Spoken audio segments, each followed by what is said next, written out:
Paso, Illinois, the heart of Central Illinois Conference, is where we are tonight. Two small school teams duking it out, one in the midst of a historic season, the other one, their backs against the wall, trying to win out and get at playoff berth. It's the El Paso-Gridley Titans hosting the Eureka Hornets in our WMBD Game of the Week on CIProud.com.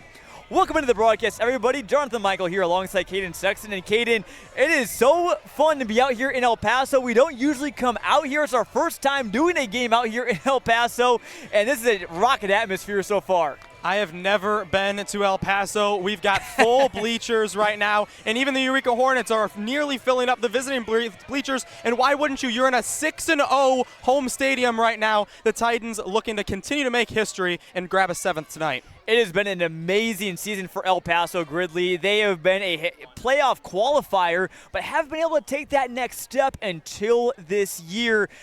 Oh, Caden, they are 6-0. They have won 2 state-ranked games. They look very impressive all around right now, and it's just a team that knows that they're in the middle of a special season.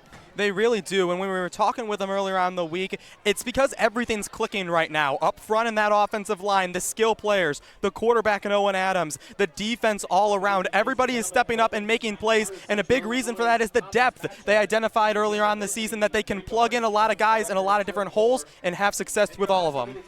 Might have seen a future quarterback for El Paso-Gridley right there on your screen. And Caden, Eureka, they come in again at 2-4, not where they're used to being. They're usually a 7-2, 8-1, 9-0 team near the top of the conference. Injuries have hurt them, but this is a team that's going to come out fired up, ready to play. Yeah, you mentioned it. Injuries have hurt them, but it's the same toughness, the same grit that they bring every single season. They know their backs are up against the wall, and so that toughness and that grit are just going to skyrocket tonight. We should be in for a good one. Strap in, folks. It's Heart of Central Illinois Conference Football live here on WMBD, powered by Clutch Sports Media. We'll be right back after this with kickoff and our pregame show live on CIProud.com. Yeah, it's been a joy to this point in the season. A lot of credit to our kids for the work they've put in. Our coaching staff's done a great job putting us in this position too, all the assistants on the staff.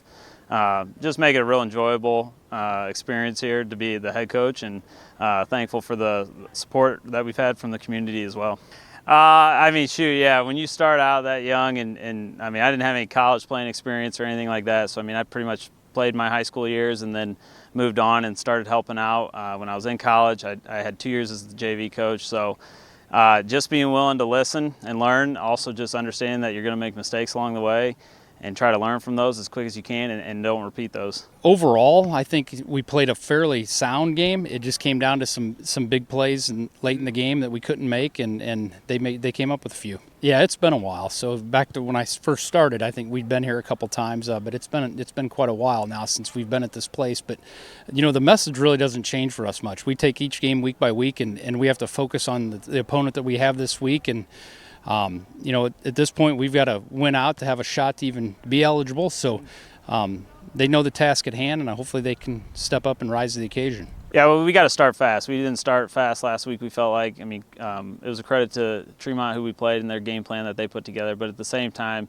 you know, we have an expectation on our own selves to just start fast and make plays when they're there. So we need to do a better job of that this week. You know, expecting a good turnout Friday night. So just, you know, fighting through. Just any adversity early on will be key. You know, they'll be amped up, ready to go too, regardless of their record. They're well coached, and they have a lot of pride over there at Eureka. Yeah, I think they're obviously very athletic, especially at the skill positions. Dynamic type kids. We've got to limit the big plays. If you look back at their film and all the games they've played, they've had just a ton of big plays that have seemed to seal the game for them early on. And if we limit those things early, and we don't have to grind it out. I mean, we don't have to rely on our O-line, our running backs, and quarterback to just kind of control the game and kind of flip the switch compared to what we've done the last few years where we've kind of jumped on teams early. I think we're going to have to flip, you know, the gear a little bit and go into four-wheel drive and just kind of grind it down the field. Yeah. We felt like coming into the year that things were starting to click. Definitely early on in the summer, we had a lot of growing pains, just particularly on offense, just as we were trying to go no huddle, trying to speed things up. So as time went on, definitely felt like we were starting to come into our own a little bit. So I would say once we got into week 1, week 2, kind of had some success on the field, put up some points. Our defense actually played really well those weeks too, I thought. And then each week it's just building off of that. And that's the one thing with this team I've been real proud of, is just their ability to build from week to week and show signs of improvement. Yeah, we're just trying to take it week by week, and obviously this week we got a big test, and we've had this game marked, knowing that they're a good team, very athletic. We're looking forward to the challenge. I think it comes down to us not beating ourselves, and if we can do that, we can hopefully maybe shock some people this week.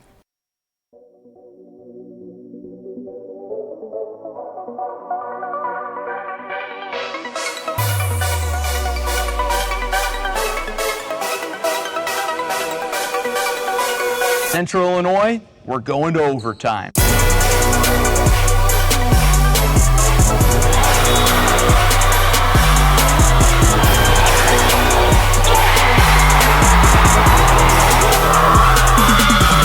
After 4 years of preps coverage in Central Illinois, Clutch Sports Media is ready for a new era. CSM Overtime. What is CSM Overtime? We're going beyond the broadcast to give you in-depth coverage of your teams, Your stories. your stats and standings, your highlights and action shots.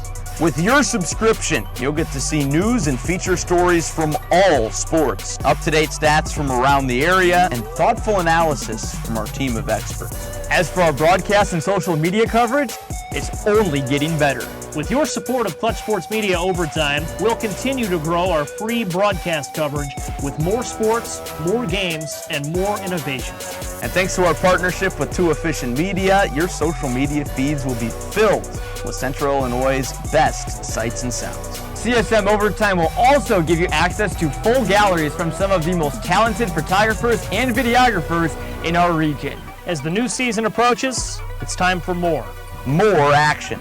More stories. More coverage of all Central Illinois sports. It's Clutch Sports Media Overtime.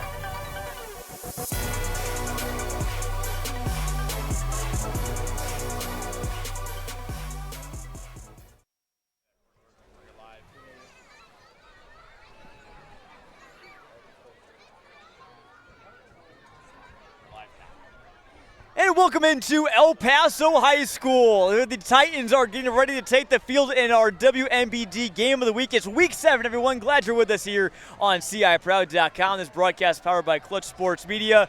Caden, here come the Titans on the field right now, and boy, what a season they're having. I've been waiting so long to see them in person this year. Oh, most certainly, John. The men in black and purple come in 6-0 and trying to defend their home turf tonight.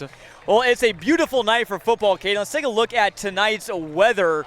It is starting to feel like football season now, right? No real rain in the forecast. A little bit of a chill in the air, too. Yeah, we've had a lot of hot football games the last couple weeks. Even week 5, we were all up in the booth sweating in 90-degree heat. Now, nice and cool, ready for football. And as EPG takes the field there, let's take a look at the Heart of Central Illinois Conference standings, Caden. It is a pretty jam-packed group right now. Not many teams kind of separating themselves because it's a smaller division. The IHSA large this year, first year of 3 new divisions. EPG's on top. Eureka, you see that they're 1-1. They're 2-4, not 4-2. But they're still in the thick of things. Yeah, there isn't really any big separators. But one thing that I like to note is every team below Eureka doesn't have a conference win yet, and in total they're 1-11. Eureka's kind of that midpoint right now, and they need to take the step up if they want playoff qualification. And we're going to take a quick break again and be right back here with more pregame coverage and kickoff live from El Paso right after this on CIProud.com. Pride runs deep in Central Illinois, and now it's time to crown the ultimate high school mascot. 36 schools, 1 champion. The CI Proud Mascot Bracket is here, sponsored by Peoria Production Solutions. Who's got your vote? Trade up to a brighter future. Trade up to a job you enjoy. Trade up to trade school.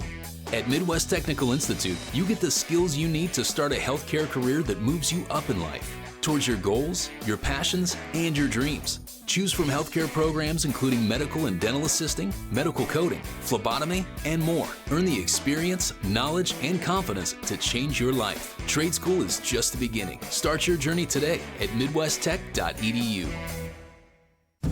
Champions aren't just made on the scoreboard. They're built through teamwork, leadership, and setting an example that makes us all proud. Turks Collision Center is proud to celebrate the student athletes of Central Illinois because their victories reach far beyond the game.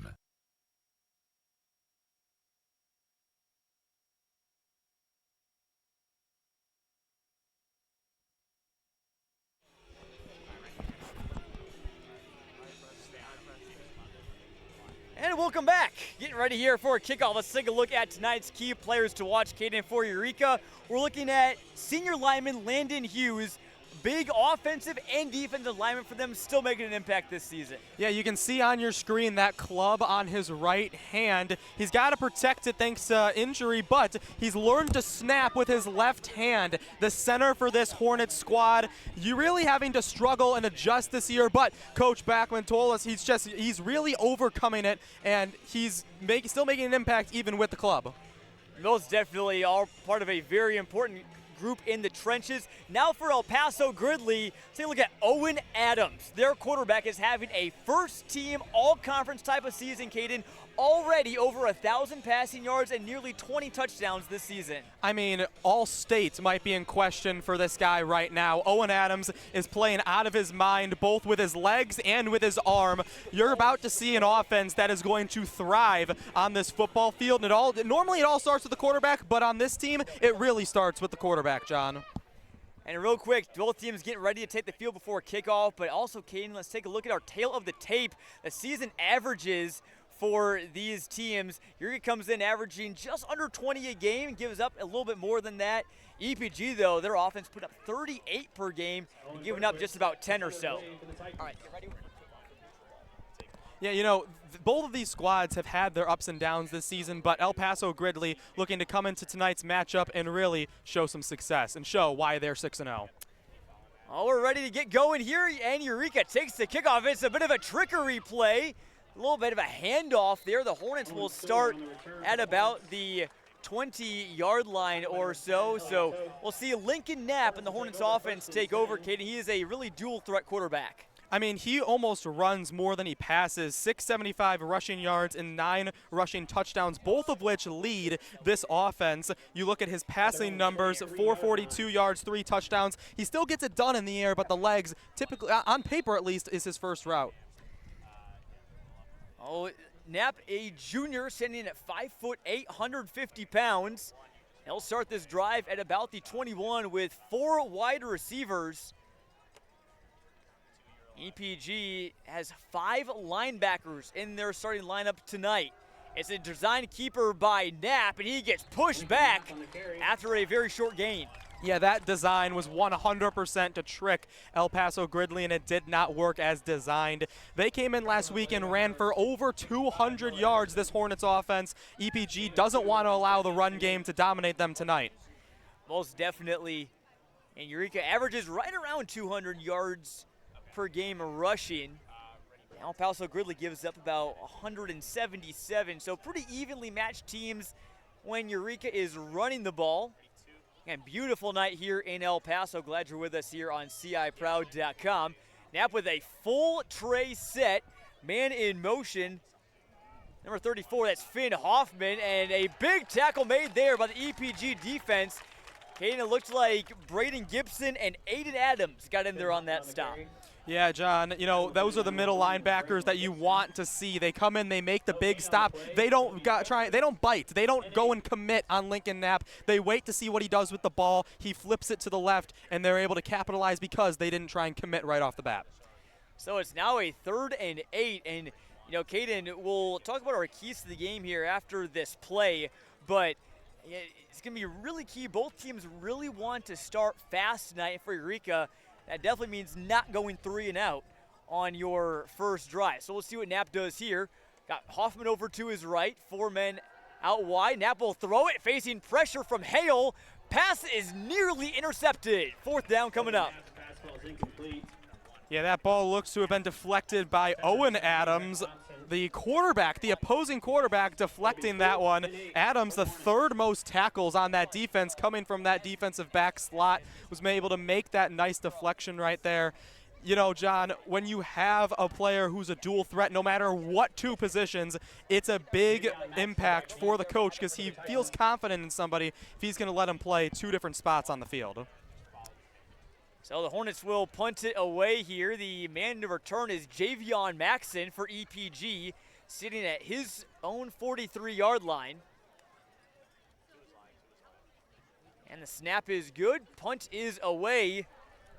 There, and it's going to be a short kick. Here's Javon Maxson.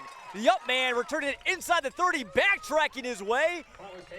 They're not going to get much else, but a good return from Javon Maxson, Caden. And let's take a look at El Paso-Gridley's keys to victory as well as Eureka's. For the Titans, Caden, it is, again, they want to start fast. They also want to resist the run tonight. Yeah, you know, we already talked in that first drive about stopping this Eureka rush unit, but you're going to start on the 35-yard line. If you're going to start fast, why not do it in your own field position? And for Eureka, again, they got to play center field. I know it's not baseball season yet. Eureka's got a great baseball team. They can't let anything get over their heads, and they have to make El Paso-Gridley beat them without beating themselves here this week. It's a big offense that loves to throw the ball. You can't get caught in open field. Here's a end around. It's Javon Maxson getting the carry here. Stiff arming the man into the turf.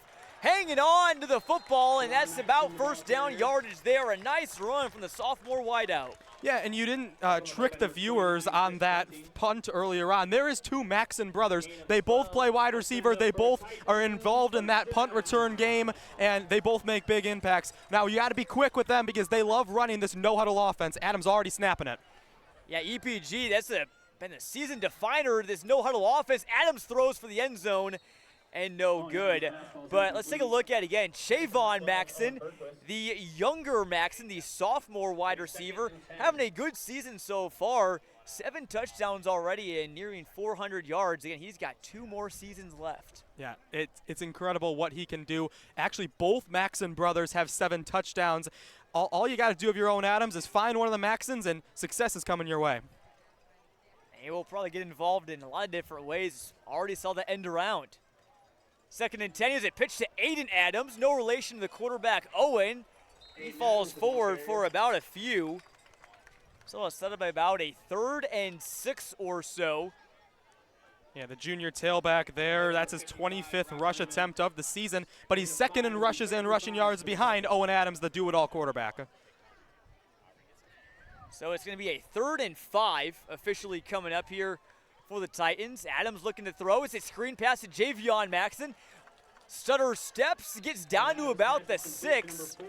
And that will be enough for the first down, Caden. First and goal, Titans. Yeah, and all you have to do is move the sticks. When you're in your own field, when you're on your side of the field, you just got to keep moving forward, keep progressing the field, keep moving those chains, and eventually things will work out and you'll get success. You'll get those points. It's a quick moving first quarter here. Again, EPG with this no-huddle offense. We're going to see it pretty much almost all game. Adams to throw another screen pass. This one to the outside. Caught by Owen Bergquist. Touchdown Titans from 6 yards out. They take advantage of the short field. That's Owen Bergquist's first touchdown of the season. He's kind of their utility Swiss Army knife. He kicks, he rushes. He was the backup quarterback who was replaced last year by Owen Adams. And right there, he's the wide receiver who gets that into the end zone for 6. Bergquist, a jack of all trades for the Titans, and like you said, his first receiving touchdown of the season. And he'll stay right out here because, again, he's their kicker, so we'll see him show off his leg, but not before flags fly, Caden. Bergquist has a booming leg, too. His range almost near 50 yards, Tanner Benedict said. Yeah, I mean, when he said that, I think we both looked at each other with just a little bit of a whoa. I mean, I don't know much about his freshman and sophomore year, but from what it sounded like, he really has taken on this kicking role his junior year, 29 for 29 on PATs. We'll see if he gets his 30 right now. Hopefully no broadcaster's jinx here. This one is backed up to the 15. Snap and holder on point, and the kick it was blocked. Was blocked. That's not a miss. That's a block. That's not on him. Well, we'll see how they count it in the stat sheet, but broadcaster's jigs maybe might come into play there, but EPG regardless, up 6-0 after a short field. And Caden, we saw it last week with Washington East Peoria, the game we broadcasted.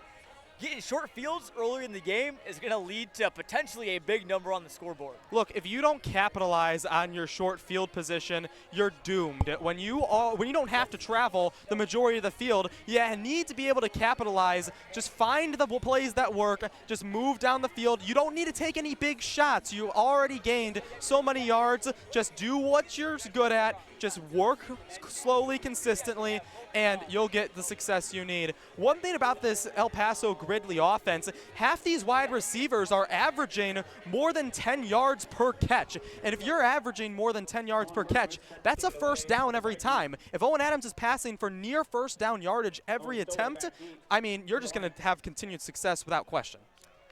It's been a great start for sure for the Titans. Now we'll see Bergquist kick it away. Averages 47 yards a kick on his kickoffs. This one takes a bounce. It goes all the way into the end zone. It'll be a touchback. Okay, let's take a look at last week, what both these teams did. Eureka, it was a heartbreaking loss to Shelbyville. Yeah, you know, they had it a lot in that game. They were up 10-0 before 2 touchdowns in the second quarter from Shelbyville. But a lot of that game was in their grasp, not just on the scoreboard, but with those fourth quarter losses of possession. They lost a fumble in that fourth quarter on their drive downfield, and you can't do that if you're going to try and win a football game. For El Paso-Gridley, look at what they did last week. 38-6 win. It'll be a first down near run for Finn Hoffman. We'll see if they officially move those chains, and they are going to go downfield. Finn Hoffman with a nice run to start it. 11 is what they officially call it, and his first down of the game for the Eureka offense. Yeah, Hoffman, the lead man in the backfield. Again, he's also a sophomore, getting a hole to run through, opened up by his center, Landon Hughes, who we talked about, Caden.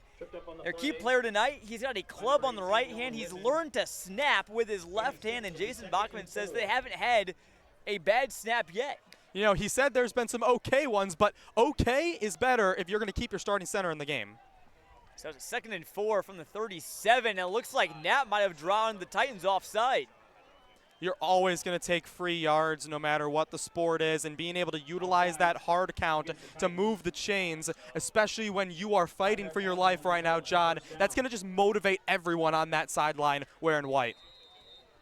So, yeah, first down by a penalty there. They'll move the chains on down. Eureka slowly but surely, just like a tractor, moving on down the field. We did see a tractor at McCollum Field earlier this week when we were there on Wednesday. Pretty clean looking John Deere. Here's a run from Hoffman, and right there to wrap him up was Griffin Hale, junior defensive end for the Titans. Part of a defensive line that is pretty stout, Caden. A lot of guys can rotate in there. You know, there isn't really a clear number one on that defensive line because, as you said, they're going in and out. That's something that Coach Benedict talked a lot about. The young coach loved the depth he got from every position this season. He saw a lot of sophomores in the summer training camps working hard, showing that they have what it takes to be a part of this team, and being able to have depth, being able to have rotation, no matter what team you are, is always helpful. Especially on the defensive line, too. We've seen it come into play for many teams, games that we've seen this year. Here's Knapp getting the keeper, but he's going to get taken down.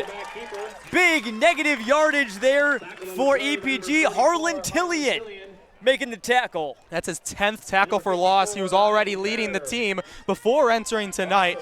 He's somebody who's going to make that big play coming off the edge with that speed. You know, he's 5'9", 205, so he's able to be a big body but also get a good jump. Yeah, no real massive presences on the line for EPG. Again, this is 2A football, maybe not quite the 6A, 7As. You got 250, 260 on that D line. Some very athletic defensive line players, though. Tillian, one of them. So we're 3rd and 13, probably a passing down here for the Hornets. 3-5 front. EPG showing pressure. They are anxious, chomping at the bit like a bunch of hound dogs. Trying to come after Knapp after that TFL. Knapp in no hurry here. Snaps it, rolls out. Looking to throw right into the hands of Maxson. That's Chavon.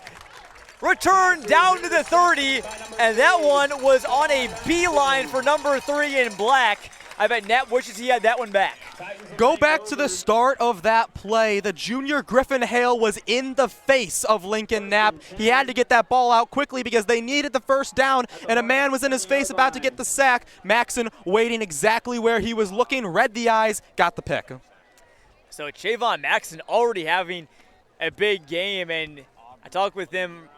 You'll hear from him halftime too about playing with his older brother Javion. They're pretty competitive. I bet Javion's going to try and one-up him here pretty soon. So Adams takes over, 1st and 10 from the 30. Screen pass. There's Javion Maxon. Another little tunnel screen. Maxon going left and right. Grabs first down yardage. I mean, on that play, you can easily you've got the first down. You can go and you can try and go into the defender and try and just force a yard or two. Instead, he does a cut move and tries to get to the hole, and he does pick up an extra 4 or 5 because of it. So Titans back in the red zone already, looking to continue starting fast. Here's a screen pass out to Aiden Adams. He's got blocks inside the 10. Adams high steps out of bounds, down to the 5. That's 1st and goal. Titans. Caden, this offense is seeming to get whatever they want right now. No, and it's a battered Eureka, an injured Eureka defensive front, and the no huddle is not going to help. I mean, that lowering the shoulder when you've got so many guys hurt, it's going to make you flinch a little bit. And the Titans know it. Titans know if they be extra aggressive, they might be able to get the extra yards. 1st and goal here from the 5. Adams rolling out, looking for Maxon, going his way, and airmailed him just a bit. Caden, we were talking again about the next man up for Eureka, and it's just, again, they've been ravaged by injuries right now. You see there Sam Hoffman, Fisher Gladson, 2 running backs and linebackers for them. Corday Klein's out with a concussion, and Landon Hughes, obviously, who is still playing, obviously, though, with a broken right hand. Yeah, Gladson leads the team in tackles with 48, got hurt last week, and is the third linebacker up to be in the middle of this lineup. Here's a run play. It's Bergquist. He's in for number 2. 12-0 Titans here halfway through the 1st. You can hear the horn, you can hear the cowbells. They're all for Owen Bergquist, the senior, making his name shine tonight. His leg has shined throughout this season. Now he's doing it with some points other than field goals and PATs. EPG takes a 12-0 lead. And they will just go for one here, not try and get back the one that they missed last time. You can see, Caden, where they're kicking from, as that kick is up and good. A little bit of that turf is a bit more worn out. We were talking with El Paso-Gridley Athletic Director Adam Troll. They're going to be getting a turf makeover on this field here next season, so maybe some new turf to kick on next year. A lot of purple and a lot of the new Titan logo, he said, to tease the fans at home.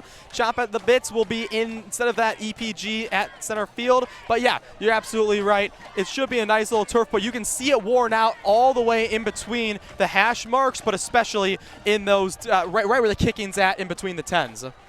It's always fun to see teams and schools build new facilities. Eureka, we saw them on Wednesday. They're in the midst of building a $4.5 million facility. It's going to have some athletic things going on, also some shop, some educational things, obviously, in this kind of this new building they're making as well. But big construction zone over at Eureka, but going to be very excited to see what comes of that. And also do a Dunlap for those of our maybe more Peoria skewed viewers. They're building a $10 million facility just for athletics, which is unbelievable. Yeah, you don't see it that much, especially in this area. Again, smaller schools, but the college home of Ronald Reagan getting that big upgrade. We pulled in on Wednesday, John, and we both were like, whoa, this looks really good, but we also didn't know about it.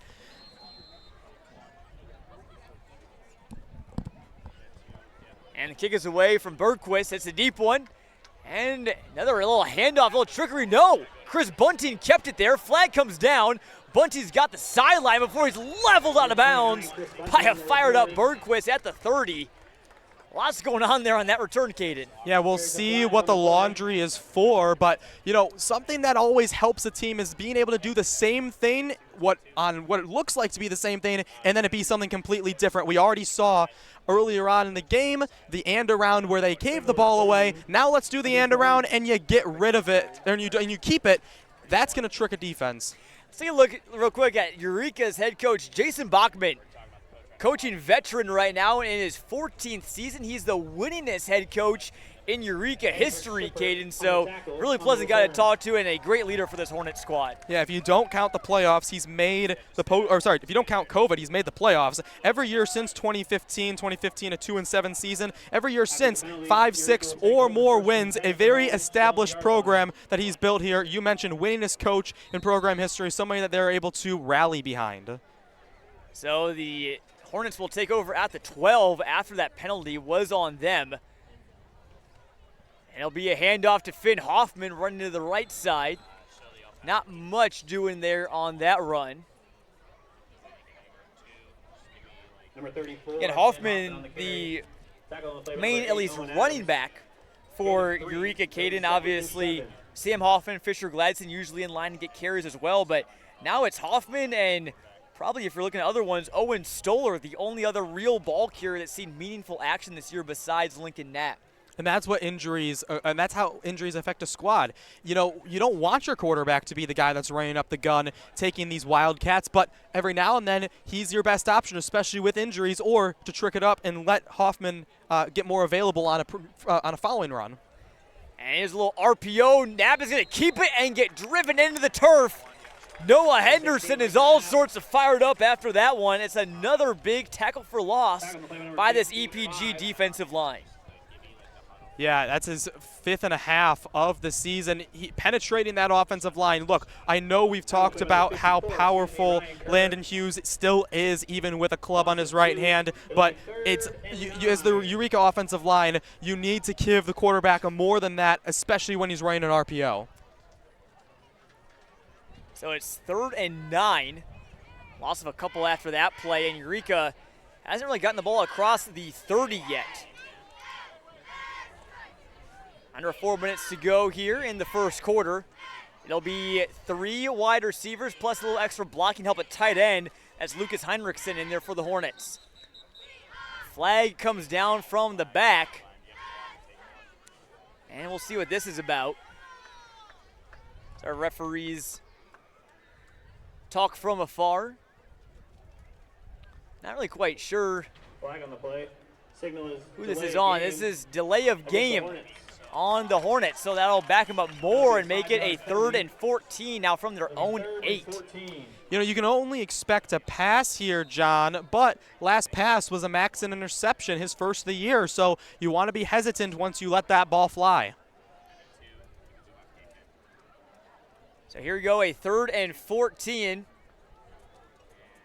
Eureka sideline watching maybe a bit of anxiety right now, facing a state-ranked EPG team on the road. Knapp takes the snap, facing some pressure. They're going to run a screen, got an open man, and some blockers. Hoffman gets up to about the 20. It's going to be 4th and a decision. A good pickup there they would have got if it wasn't for that penalty. You know, I did like that play call. When you're drilled back, Lincoln Knapp's got some speed, so he's able to use those legs to scoot back. And they are getting to the line pretty quickly, John. Now they're switching out some players, but they were moving up pretty fast. But what I was going to say is that I really did like that play call. You were able to utilize your blockers, and you were able to make something out of it. Lincoln Knapp had the speed to be able to create an opening for that play. So Eureka will punt. They're going to play it safe here. Brendan Trent is out to punt this one away for the 2nd time tonight. Yeah, they thought about it. They wanted to go for it and change their minds. Now they probably fear, oh no, it's a fake! Eureka's keeping it. They got the first down! Jason Bachman takes the gamble, and it pays off as Owen Stoller got the direct snap and took it for about 5. Well, and you were just talking about how Stoller's the next one up in that run game. He gets that direct snap and is able to use his legs and push forward. We've seen a lot of trickery already, especially from the special teams unit for Bachman. So that's a good play for the Hornets to keep the ball in their possession. They try and march down the field here again. You see them, they're taking their time a lot more compared to EPG. Want to keep the ball out of the hands of that very fast-paced offense. Give their defense, who's already banged up, just a little bit of extra breathing time. Hoffman, the man in motion. He gets the carry. Hoffman running to the right side. A train of defenders trying to bring him down. Hoffman, legs still churning. Great run there from Hoffman. You even had a defender there. I'm pretty sure that was Harlan Tillian, who still even made the commitment to go and push Knapp just in case he held on to it. The trickery is already getting into the heads of this Titan defense. I'm sure that's something that they saw on the scouting report because, again, Knapp is Eureka's leading rusher this season. Got 9 touchdowns on the ground this year, over 100 carries. So he's almost like another running back there in the backfield for the Hornets. 1st and 10 now from the 38 after that good run from Hoffman. Hughes snaps it with the left hand a little bit low. Knapp is going to keep this one and run right into a brick wall. Looks like that was big number 70, Griffin Hale. And Noah Henderson making the stop there. Yeah, you know, you would love your quarterback who's a junior to just keep making big plays. When he's got nothing else to go for, a run up the middle is never a bad plan. I think a lot of these, however, are designed, just looking at the numbers, 675 rushing yards. As the starting quarterback, more than double your starting running back. So it's 2nd and 9. We'll see what Knapp maybe keeps it here. Maybe he tries to go through the air. Again, Chavon Maxson already a pick for El Paso-Gridley. Hoffman on the carry. Falls down for about 3 is Hoffman. So he's getting a steady diet of carries. Caden came into tonight with 43 rushes. Might even get 50% of that or more. Yeah, gained 4 on that one. He's averaging 4 1/3 on the ground this season. Hoffman, he's somebody who, if you're getting 4 1/3 yards every single play, you're making some momentum. However, you can't go to the run with the same guy every single play, or else you're just going to start stacking the box and start making those defensive stops. Great shot there from a camera operator seeing the line of scrimmage. Going to see this big push from the Big Uglies up front on 3rd and 5.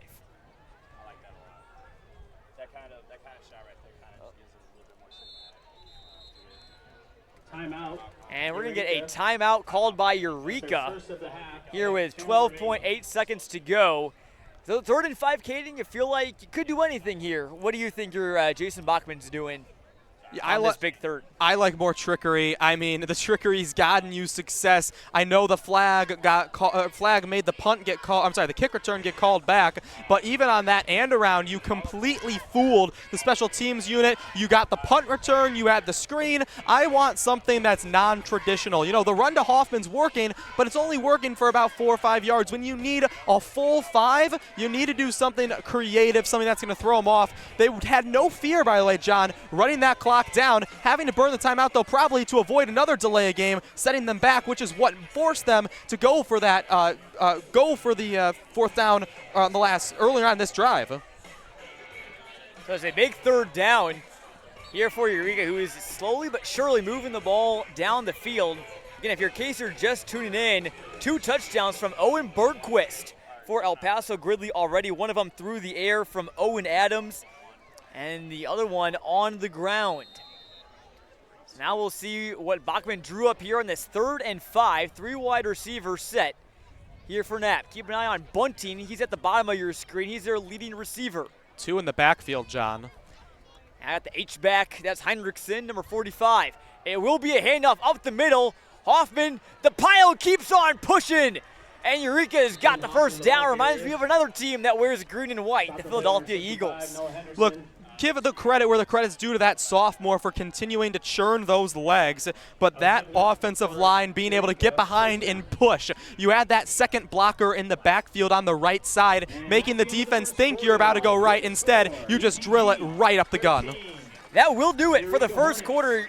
El Paso-Gridley leads 13-0 trying to get 7-0 on their home turf. Eureka's driving right back after this on CIProud.com. Willow Lane Yoga and Wellness is now open at 7800 North Summer, featuring yoga, mat Pilates, reformer Pilates, and our exclusive to the area Fuse ladders. Find out why we're different at willowlaneyoga.com. Family banking from a name you trust, Hometown Community Banks. For over 6 decades, we've been here right where you needed us. High-quality banking services delivered by caring professionals, people just like you who live and love Central Illinois. It's a history we're proud of, and one we'll continue to offer to every person who walks through our doors. When you bank in your hometown, your money stays in your hometown. Hometown Community Banks, divisions of Morton Community Bank. Look for the clock tower and you'll know. We have time for you. Wright's Furniture in beautiful downtown Pontiac provides the highest quality furniture for your home. Kick back and watch the game in one of our cozy recliners, or experience a wonderful night's sleep in one of our luxurious mattresses. Visit Wright's Furniture for comfort and quality. And welcome back to El Paso. There you see the EPG student section. Normally they're in the bleachers, most student sections are, but their students line in the back of the end zone. What a great scene here. Small school football at its best. Hoffman gets a nice run there, about 8 yards. Not a first down, but first play getting 8 yards, you're not going to complain. Play by number 8, Owen Adams. Owen Adams there made the stop. Gain of 7. It'll be here on second down. It'll be 2nd and 3 from the 42. I think it's October, obviously, a lot of students wearing pink tonight, Caden. Breast Cancer Awareness Month. The cheerleaders got pink pom-poms also here tonight, too. So, pink out. Night for the Titans, who already wearing purple. So, a lot of cool colors here on the field tonight.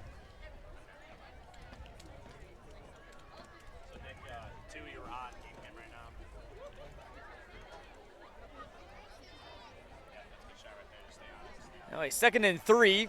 Hoffman gets the handoff and rolls across the body of Griffin Hale. Got a first down, so again, Caden, maybe not those trick plays you were talking about earlier, but it's still working right now for the Hornets. Well, and what I said earlier still applies of that doing the same similar thing, but making it look the same and doing something completely different. I know that's a word jumble, but right there you had the lead blocker, and last time you went away from the lead blocker. Instead, that time he got right behind him and followed him and was able to pick up that first down thanks to that extra block in the backfield. And Eureka's offensive line doing a nice job of opening up some holes. Again, they got Hughes. Braden Lopez, also a senior multi-year starter up on there at right guard. He'll pull here on this play, open up something for Hoffman. Falls forward for a gain of about 2. And, Caden, the more they just kind of ground and pound, the more Owen Adams is on the sideline for the Titans. Well, on the sidelines, but he's also a defensive back for this group. That is true. Yeah. Now, give another shout out. How about Matt Miner, who's a senior on that right tackle spot, also in a club on that right hand, so having to block a little untraditionally. And Minger, a smaller offensive lineman, sitting just 5'8", 175, but big on heart too, and stepping up for a depleted offensive line. Here's Hoffman. It looked like Knapp took a big hit.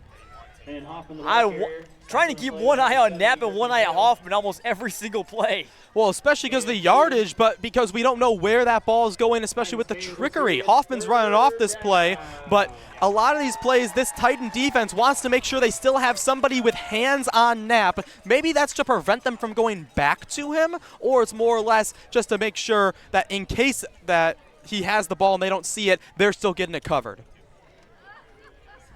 Again, it's been more Hoffman than Knapp so far tonight, rushing the ball for Eureka, who hasn't passed it in quite some time. Here's a 3rd and 5 from the 32, and we will get a timeout called by El Paso-Gridley. And, Caden, while we got a quick moment, let's take a look again. El Paso right next to the interstate. Get on the on-ramp here right in town, right down the road. Well, El Paso-Gridley has really been speeding up, getting on that ramp to start off the game. You can see in the first quarter, this is coming in tonight, They outscored opponents 49-0. Now that's 62-0 this season after that first quarter here tonight. That's called confidence. When you start games with a lead, let alone a undefeated or a scoreless, for lack of better terms, first quarter, you're going to be putting pedal to the metal and keep going down that expressway. Another thing to note, 92 in that second quarter, yet the clock is draining and their offense doesn't really know when they're going to be back out on that field. Well, again, they exploded for 24 in the third quarter last week against Tremont. But again, it was a bit of a slower start for EPG, and I think Eureka maybe try and take a page out of Tremont's play, because Tremont, they really tried to drain the clock against EPG as well in that first half. Turks in that new wing T offense led by their new head coach, Joe Hagman. So here's another big 3rd and 5. It will be a handoff. Trying to get another push, and it's going to be close, but to me, Caden, it looks like the Hornets are short. I would agree with you on that one. Don't think that was Finn Hoffman. We saw Hoffman go off the previous snap, and I think that was Stoller. Yeah, I think that was. We saw Hoffman go off on the previous snap. Maybe the timeout could have brought him back out there. Instead, he's still off the field right now as we're looking at this 4th and 1. Kind of a no-brainer at this point to go for it. The 4th down conversion on the trick punt earlier, that was a little bit more of a gamble. This one, I think more people might see this one coming. So 4th and 1, and got Heinrichsen back there to block right behind the line. Stoller lost the football. Not sure who has it or if it's enough for the yardage, but the early indication does not look like Eureka hung on to it. Titans recover the fumble on 4th and 1, and the drive gets snuffed out by Eureka. Yeah, player down for the Hornets, so take a quick pause in the game. But 6 fumbles for Lincoln Knapp. I mean, I get it, you're a mobile quarterback, but 6 fumbles is not a number that you can be comfortable with when you're trying to win this game.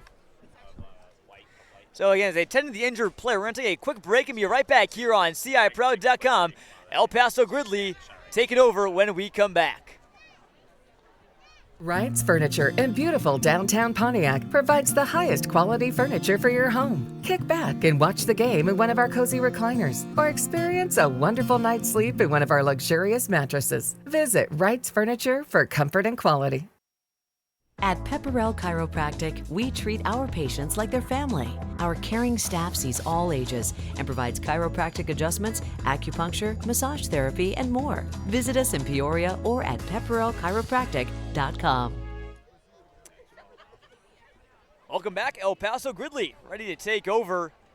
And an injured lineman again was down for the Hornets. Yeah, I'm pretty sure that's Braden Lopez, the senior you were talking about earlier on in that drive, John. That would be a big loss, so hopefully he is okay. Him and Landon Hughes, their center, very experienced members of that offensive line. So Adams back on the field at quarterback now after some plays at linebacker and defensive back. 5 wideouts here on this play. Diamond formation to the left. They're going to go over to Maxson. That's Javion. And not really much of a gain there, Caden. EPG loves those screen passes. Almost every single one has gone right down the line of scrimmage. Especially when you have 3 blockers in that diamond formation. But I think the Hornets really snuffed it out. They smelled another screen pass, and they completely stacked that side with their defense and obliterated it. Now they got a man in the backfield. Javion Maxson in motion. His brother Chavon at the bottom of your screen, and also Braden Hayes in the lower slot. Hayes, a former state qualifier in golf, as they hand off to Aiden Adams. Aiden Adams breaking ankle tackles. There he goes. Hornets in pursuit. Adams is going to take it to the house. 70-yard touchdown. What more can you ask for when your offense sits for that long than a 70-yard touchdown? It's Adams' second of the season on the ground. Again, you're not going to complain. You're going to have no notes when they come back to the sideline. Adams just kept on going. Eureka tried to get him by the shoestrings, and Adams was just a bit too fast. And it's going to be a big one for him that he got to celebrate there in the student section, running right along the side, getting high fives all around. And this kick to now make it 20-0 here in the second quarter. Bergquist, his kick is good, and EPG a quick strike scoring drive. Kaden, this is Titans football at its best if you haven't been able to see them yet this year. I mean, their offense doesn't just move quickly thanks to a no huddle. They move quickly because of big plays. A lot of players on this team have the big play already this season, and there's one for Adams, 70 yards on the ground. And again, like you said, they tried to go for those ankle tackles. You want to get somebody up high so you can wrap them and you can close it down. However, he was so quick, so explosive, and he was able to find the hole, and that's not something you're really able to stop without the shoelace tackle, which is always harder to come by. No, a great start for EPG, Caden. Again, they're 6-0, looking into 7-0. And, I mean, I think the Titans fans are starting to think that, hey, there's a real shot we could have an undefeated regular season, which, again, is obviously going to give you not only momentum, but a great seed going into the playoffs and essentially a guaranteed home first-round playoff game if you do go 9-0. Yeah, they joined the Heart of Illinois 19 years ago and are still looking for their first outright conference championship.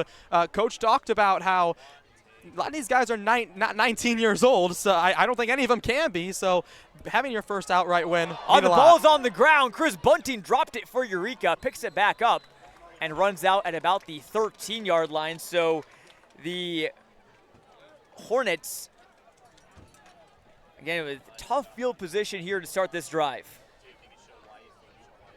When you run the trick play, you got to make sure you grasp that ball, but at least they were able to get on top of it, secure it. Let's take a look at the Route 24 rivalry, Caden. Again, these are two towns separated by not very far from each other. You look at the series history the last couple of years. It's been back and forth a lot. Both El Paso-Gridley's wins in this last 5 years have come at Eureka.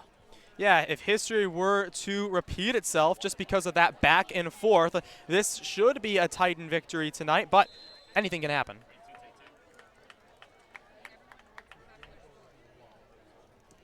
Quick play there, doesn't gain much for the Hornet offense. They're really relying on the run. I'm just waiting to see when is that big pass coming. I know they might be a little scared because of that interception, but you gotta look deep. You gotta find something that switches the momentum and gets you a little bit of an edge up. They have shown those plays with the momentum. When they have those fourth down conversions, when they have those trickery plays like the screen pass, they bring a lot of momentum, a lot of excitement, not just in the fans, but on that sideline. They need to have another one just to light these guys up.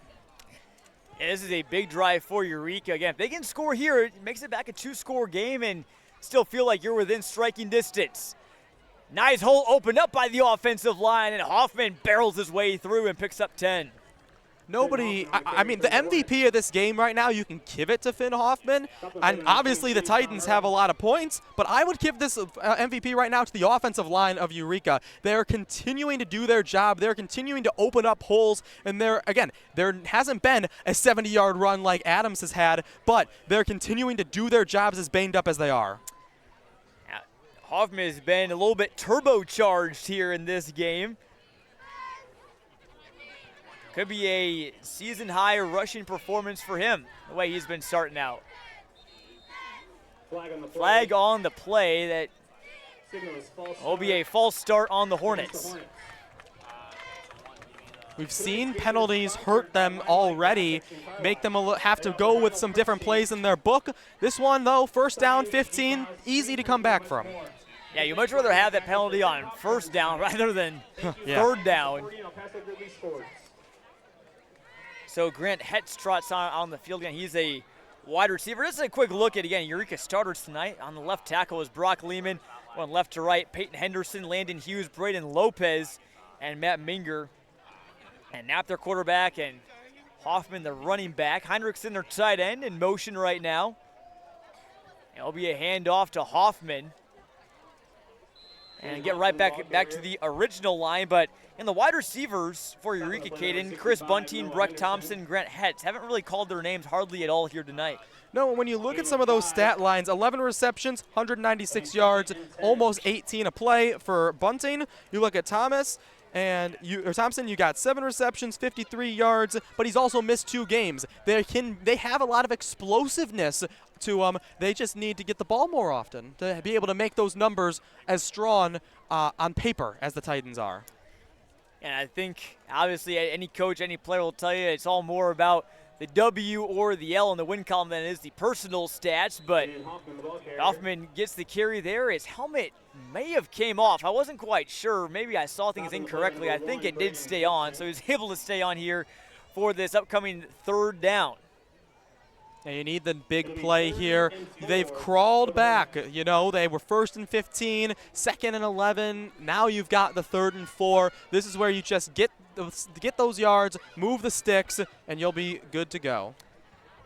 The Eureka fans, they have really traveled well, Kate, in that far bleacher stand, pretty much jam-packed full of greens. A lot of them making the trip tonight. 3rd and 4 here from the 30. A little bit of a low snap, and EPG is going to snuff it out. Tom Irwin in on that tackle again with Griffin Hale. Number 22, Tom Irwin. Hale's had a nice game on that D-line. Yeah, and you know, the defense knows what's coming. When you keep running the ball, you're able to just crowd the box, and it wasn't the fault of the Hornets. It's just this Titans defense knew what they were doing, knew what the plan was, and they were able to capitalize on it. And stay tuned for halftime coming up quick. It's been a fast-moving first half. But again, we will have new El Paso-Gridley head coach John Shippert come up here for a quick interview, hopefully, so hoping to talk with him. We'll also give you a live looking at the other game we're broadcasting tonight at Clutch Sports Media. St. Joseph Ogden at Bloomington Central Catholic. BCC is also 6-0 this year. And we'll also take you around the other scores from all around Central Illinois. Again, that's coming up at halftime. Of course, head basketball coach. We don't have the honors to get Benedict for that sideline going into halftime interview. Well, hopefully we can maybe get our silent reporter back for maybe the playoffs at some point. Hard to believe that just in 3 weeks, Katie, we're going to be doing our first playoff games of the year. Feels like we're only maybe halfway through the regular season at best. I think the weather has done that to you, John. But speaking of Tanner Benedict, 5th season, started at age 23 and 30-6 in his career, never below a 500 season, bringing his Titans each year to the postseason. Yeah, what a job he has done. And again, you may have heard from him at the top of our broadcast. Got an interview with him about just what helped you out when you were 23. He just said, kind of just try not to make mistakes. You learn from them, and they're big on not making the same mistake twice, as Eureka will punt this away on 4th and 5 with Javion Maxson standing at his own 36 to return. Kick is away. This one's going to take a bounce at the 44, and Maxson wants none of it.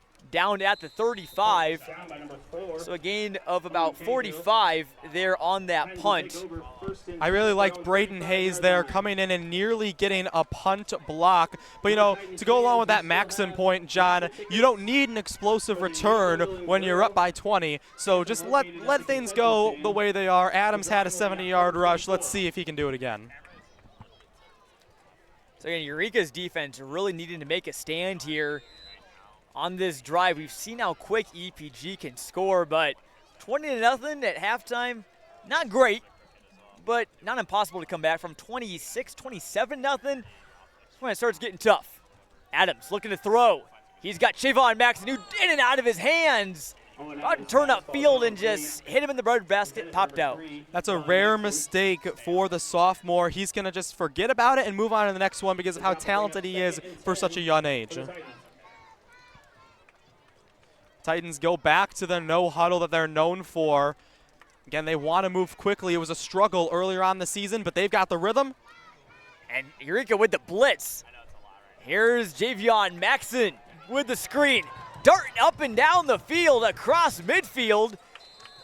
A lot of white helmets bring him down, but not before he gained 17 there on another screen pass. Yeah, 14.7 yards a catch for Javion Maxson. That's the third best on the team, and he just got 17 there. It's an offense that they get those yards after grabbing that football, and they like to explode, and that's because of the screen pass and everybody being willing to block on those.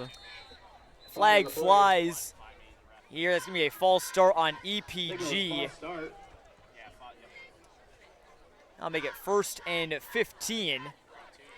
Okay, to one player who we have not seen tonight for El Paso-Gridley, who, again, may be injured. A player that Tanner Benrick said the heart and soul of their defense, Nolan Whitman, their linebacker, and their leading tackler. I've not seen him tonight.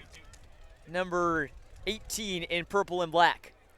Senior with 59 tackles. Big impact. Deep pass down the field, looking for the home run. And Chris Bunting was there in coverage. So that was one of the first incompletions, aside from that drop, we've seen from Owen Adams here tonight. It wasn't really underthrown by Adams. It was more or less Bunting read where that ball was going to go and got there first. And so a little bit of defense had to be played by Maxson, the wide receiver, to stop an interception. So now 2nd and 15 here from the 47.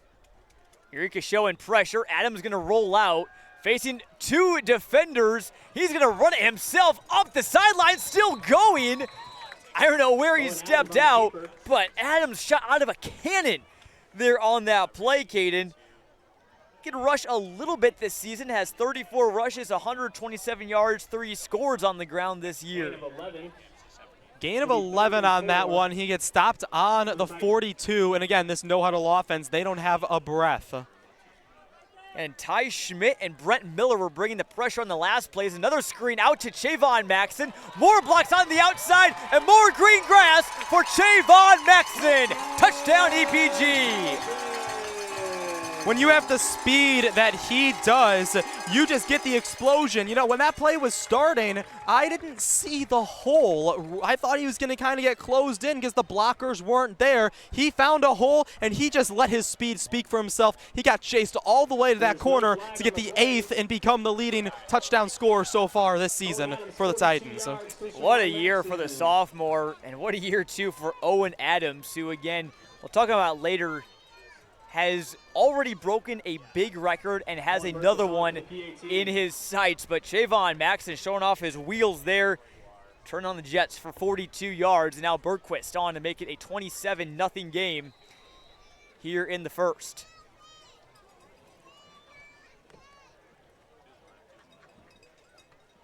Snap and hold are good. Bergquist is good after getting that first PAT blocked. And Caden again, Chavon Maxson, part of a very deep group of wide receivers for El Paso-Gridley. The 4 horsemen, you can call it. Take a look at there on your screen. They're coming up. Braden Gibson, Braden Hayes, Javion Maxson, Chavon Maxson. All of them are contributing, and all of them will be back next season. Yeah, all of them about 150 yards or more, with both Maxson brothers reaching 400 in the air alone. The explosiveness that these guys are able to generate for an offense, I think any program in the state, not just the heart of Illinois, would be lucky to have them. And the Maxson last name, pretty familiar here in El Paso-Gridley. Obviously, you got the 2 current ones. There was also an older brother, Chancey Maxson. Great basketball player for EPG. Both the current Maxons are playing basketball too as well.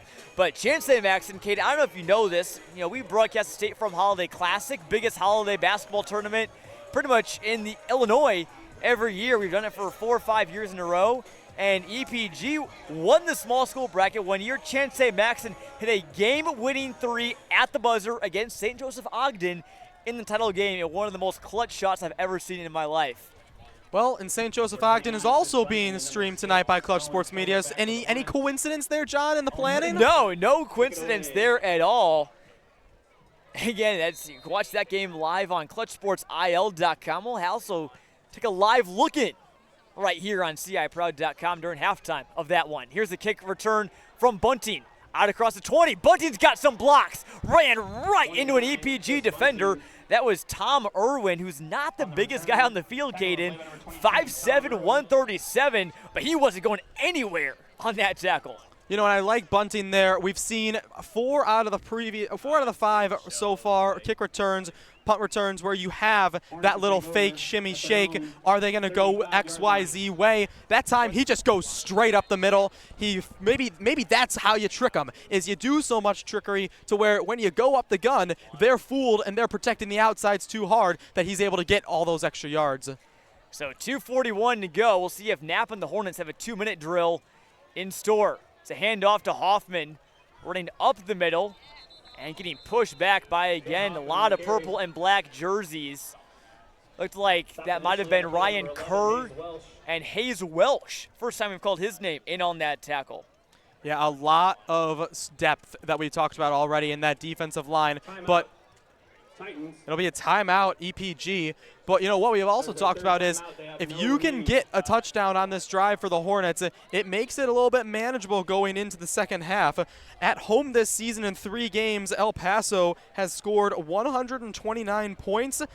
On road games for Eureka, they've scored just 6. They really need to reverse that quickly, get some momentum, get that positivity in the locker room going into the second half. They certainly do, and again, just kind of setting the context again, this is a huge game for Eureka because they are 2-4. A loss will not fully pull the plug on the playoffs, but it will make the path extremely, extremely tough and unlikely. There are sometimes some 4 and 5 teams that do get in if there are not the 256 teams above 500. However, most of the times those 4 and 5 teams got to have an insane schedule. They got to have a lot of opponents' wins. So a lot of Chicago Catholic League schools usually nab those last spots up. Yeah, and you know, you're also looking at a Eureka squad that's playing a 6-0 El Paso-Gridley. They have not had the easiest competition. They've been plagued with injuries, but they got to use that toughness and that grit right here, right now. And it has been a tough schedule for Eureka as well. The ball came out there. It's on the ground, and I think Hale might have came up with it. It's picked up by Braden Gibson. Still no whistle. That's a touchdown for EPG. Scoring off the turnover. Braden Gibson takes it in. You know, this team had 11 fumble recoveries coming into the game tonight. That's number 13 on the season. That's number 5 for Braden Gibson. We're in week 7, and he has 5 fumble recoveries, John. Unbelievable. How about Caden Sexton pulling the stats out of his hat? Braden Gibson, again, yeah, he has been a menace on defense. 38 tackles. Tackles for loss. He's got a sack. He's got a pick coming in tonight.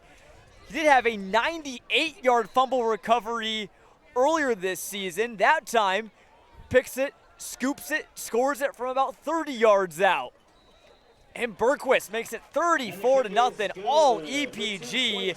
And Braden Gibson, the maestro of defensive touchdowns for the Titans. And he does it on both sides, too. I mean, he's another one of those wide receivers in that 4 horsemen graphic we just showed off, grabbing 180 yards, the 3rd most on the team, entering tonight with a pair of touchdowns. On the offensive side of the ball, let alone his 3 on defense. He is Mr. Versatility for the Titans for sure. And you look at it again, look at the stats coming into tonight. EPG averaging 38.7 points per game. Well, they're almost have reached that here in this first quarter. And again, just the big plays. I mean, the screen passes to Javon Maxson and Bergquist, the fumble recovery for a touchdown, Aiden Adams, 70-yard touchdown right in the middle of all of it. So this is a Titans team that can blow the roof off of a game at any given time. Most certainly. I mean, they have an offense, like you said, 39 in average, the defense with 10 in average, but the big plays is what allows them to have this much success. We have the 98-yard fumble recovery. We had a 70-yard run in this one from Adams. We also had a 66-yarder on offense last week from one of their wide receivers. They just love the big play. And EPG, and I don't want to necessarily, as the kids say, glaze them, too hard, but this is a team that really has not shown a weakness this season. As here's a return by Owen Stoller, and he gets tackled at the 20 with some laundry there on the field. Stoller was running with the ball behind his back with one hand to try and sell that fake. Again, they kind of just split their forces. They said, all right, 5 will go to the right, 5 will go to the left, 1 will stay up the middle. We've seen this act a couple times now, and so great acting there from the Hornets, not able to succeed. However, El Paso snuffed it out. And yeah, they pretty much almost every kick return, him and Bunting have kind of done this fake handoff where sometimes Stoller keeps it, sometimes Bunting keeps it. So it is a creative way to kind of keep the defense off balance, but EPG's gunners have been right there. Yeah, and again, that's why that last kick worked so well, because Bunting just took the ball and ran straight up the middle, which should have been normal, but with the pace of this game and this special teams unit was out of norm.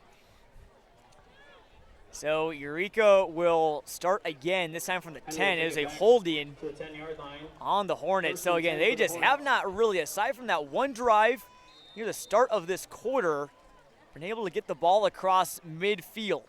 And I don't know if they have thrown since that pick that Knapp threw to Chavon Maxson.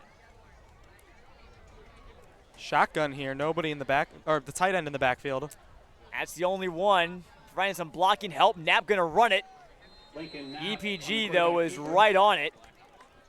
Stopped at the line by number 70, Griffin Hale. And again, another tackle from Griffin Hale. He has got at least 5 so far tonight. First contact there, though, came from Nolan Whitman. We talked about him on that previous drive, how you hadn't been seeing him. He is out there. He's just been Griffin Hale and company have been making a lot of those tackles. Harlan Tillion. The front 4. Yeah, the nose tackle has been really big tonight. It hasn't mattered which 4, just the front 4. Yeah. Hayden Castleman, Noah Henderson. Up there, Henderson a little bit kind of that edge rusher, plays defensive end, also plays linebacker. Eureka really in no hurry right now. They got 2 timeouts left, but it looks to me, Kate, they just want to get back in the locker room and stop the bleeding. Here's Hoffman in motion. He'll get the handoff. Run to the right and tackled right away there by 4 Titans. And you see Lincoln Knapp, he rolled out left. He got to the edge pretty quickly. He's got 675 yards. You should be trying to put some guys on him. However, this Titans defense was smart, just eyes on the football. Nathaniel Hiles, Hayes Welsh, 2 of the men in on that tackle. So 3rd and 10. And EPG doesn't have any timeouts. Otherwise, you got to wonder whether they try and stop the clock and get the ball back. And again, you're already up 34-0 here right before the half. Again, stay tuned for halftime. Got plenty of stuff coming your way. We'll talk with EPG's new basketball coach, John Shippert, and take a look all around the area, including our other game between Central Joseph Ogden and Central Catholic down in Bloomington. Low snap there, hand off to Hoffman, runs over a man, trucked him near the 16, but it's still going to be short of the sticks. That was a very positive run, not just because of the yards, but because of the confidence it gives a kid who's a sophomore going into the locker room at half. We'll see if they try and go for another one as the clock is winding down on a 4th and 1. And inside of 10 seconds, it looks like that EPG and Eureka will just head into the locker room right now. And what a start for the Titans, Kate. And they are on their way to 7-0 after a massive first half. I mean, there's not much more you can ask for. The defense made turnovers. The offense had explosive plays, and we're doing the small things right. Just consistency up and down. If you're Benedict, you're not going to have much to say going into the locker room. And we'll see what Eureka comes out with as well. Again, their backs are against the wall. They need to win out to make the playoffs. We'll be right back for halftime right here on CIProud.com. Welcome to Sam Lehman of Morton. We're the #1 Ram truck dealer in Illinois and the largest Ram dealer in the Midwest. Stop in today and explore our impressive inventory. With over 400 vehicles in stock and more online, we can't wait to find the perfect vehicle for you. Chrysler, Dodge, Jeep, Ram, and more pre-owned options. It's all waiting for you right here at Sam Lehman of Morton, where we do the deals no one else will.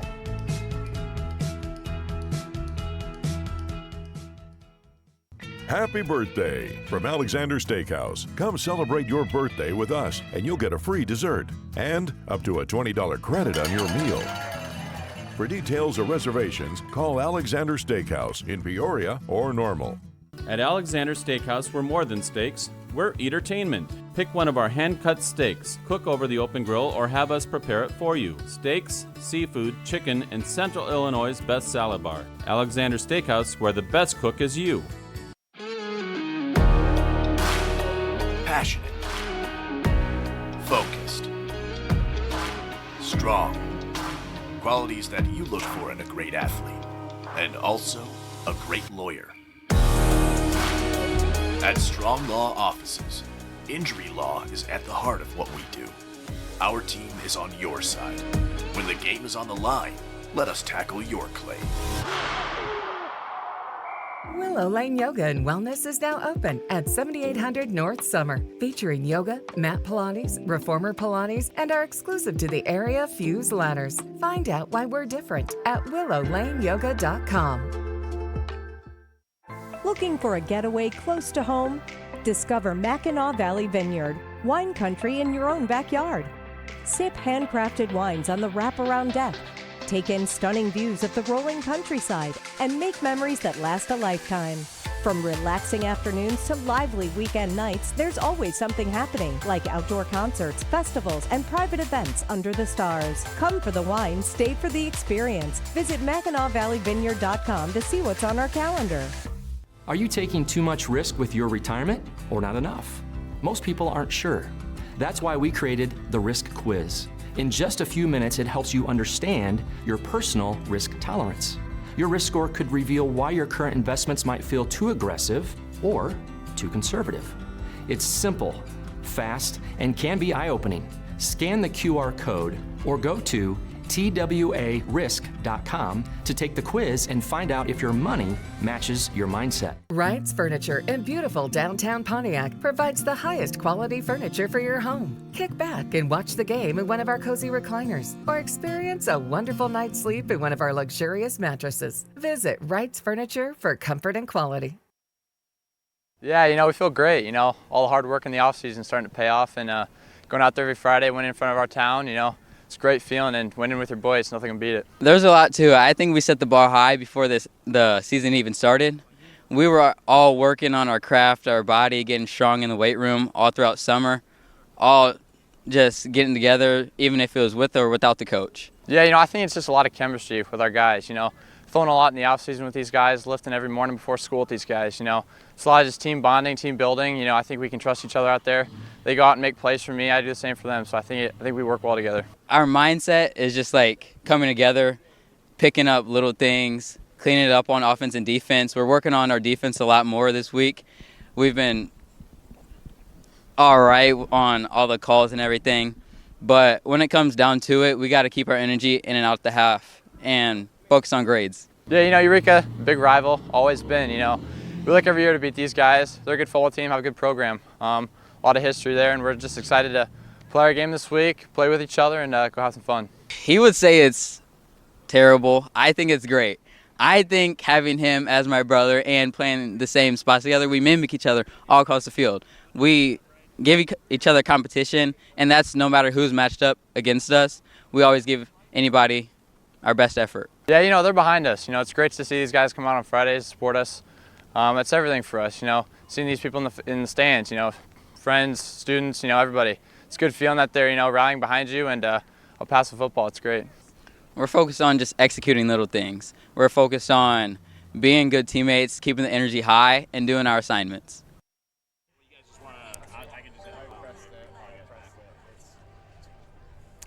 A lot of fun talking with those El Paso-Gridley players, Owen Adams and Chavon Maxson. About a great season and one they will not be forgetting anytime soon. It's fun times here in El Paso, not only on the football field, but also on the basketball court. We're joined now by John Shippert, the new head coach for El Paso-Gridley basketball. John, appreciate you stopping up here in the booth as well overall, and sure has been a pretty fun night for you guys in the Titans so far. Yeah, as you can tell, we've got some pretty quick and dynamic players, and I'm looking forward to the basketball season and taking a few of those guys from the football team onto the basketball court.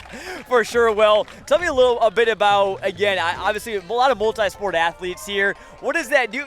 I'm sure it can make things easier for you if they have a deep football season, a deep playoff run potentially going on. But, I mean, what are you guys kind of doing to kind of prepare, get ready for the year, which is coming up pretty soon? Yeah, definitely. These guys, they're committed to football. I love that. And we're going to cheer them on as long as they can go and as far as they can go. And as soon as they're done, then we'll get their basketball legs. You know, they can't play any basketball right now. And we've got about, 14 guys. That's freshmen through seniors right now, just open gyms. And so that's good to get those guys out, get them into the gym, and start getting some basketball legs, like I said, and get some shots up. And we're looking forward to this season just with some new excitement. I mean, I'm coming in here as the first-year coach. I've coached against these guys for the past couple years. I know what EPG basketball is all about, and I've watched them in the community, and we're ready to get going here.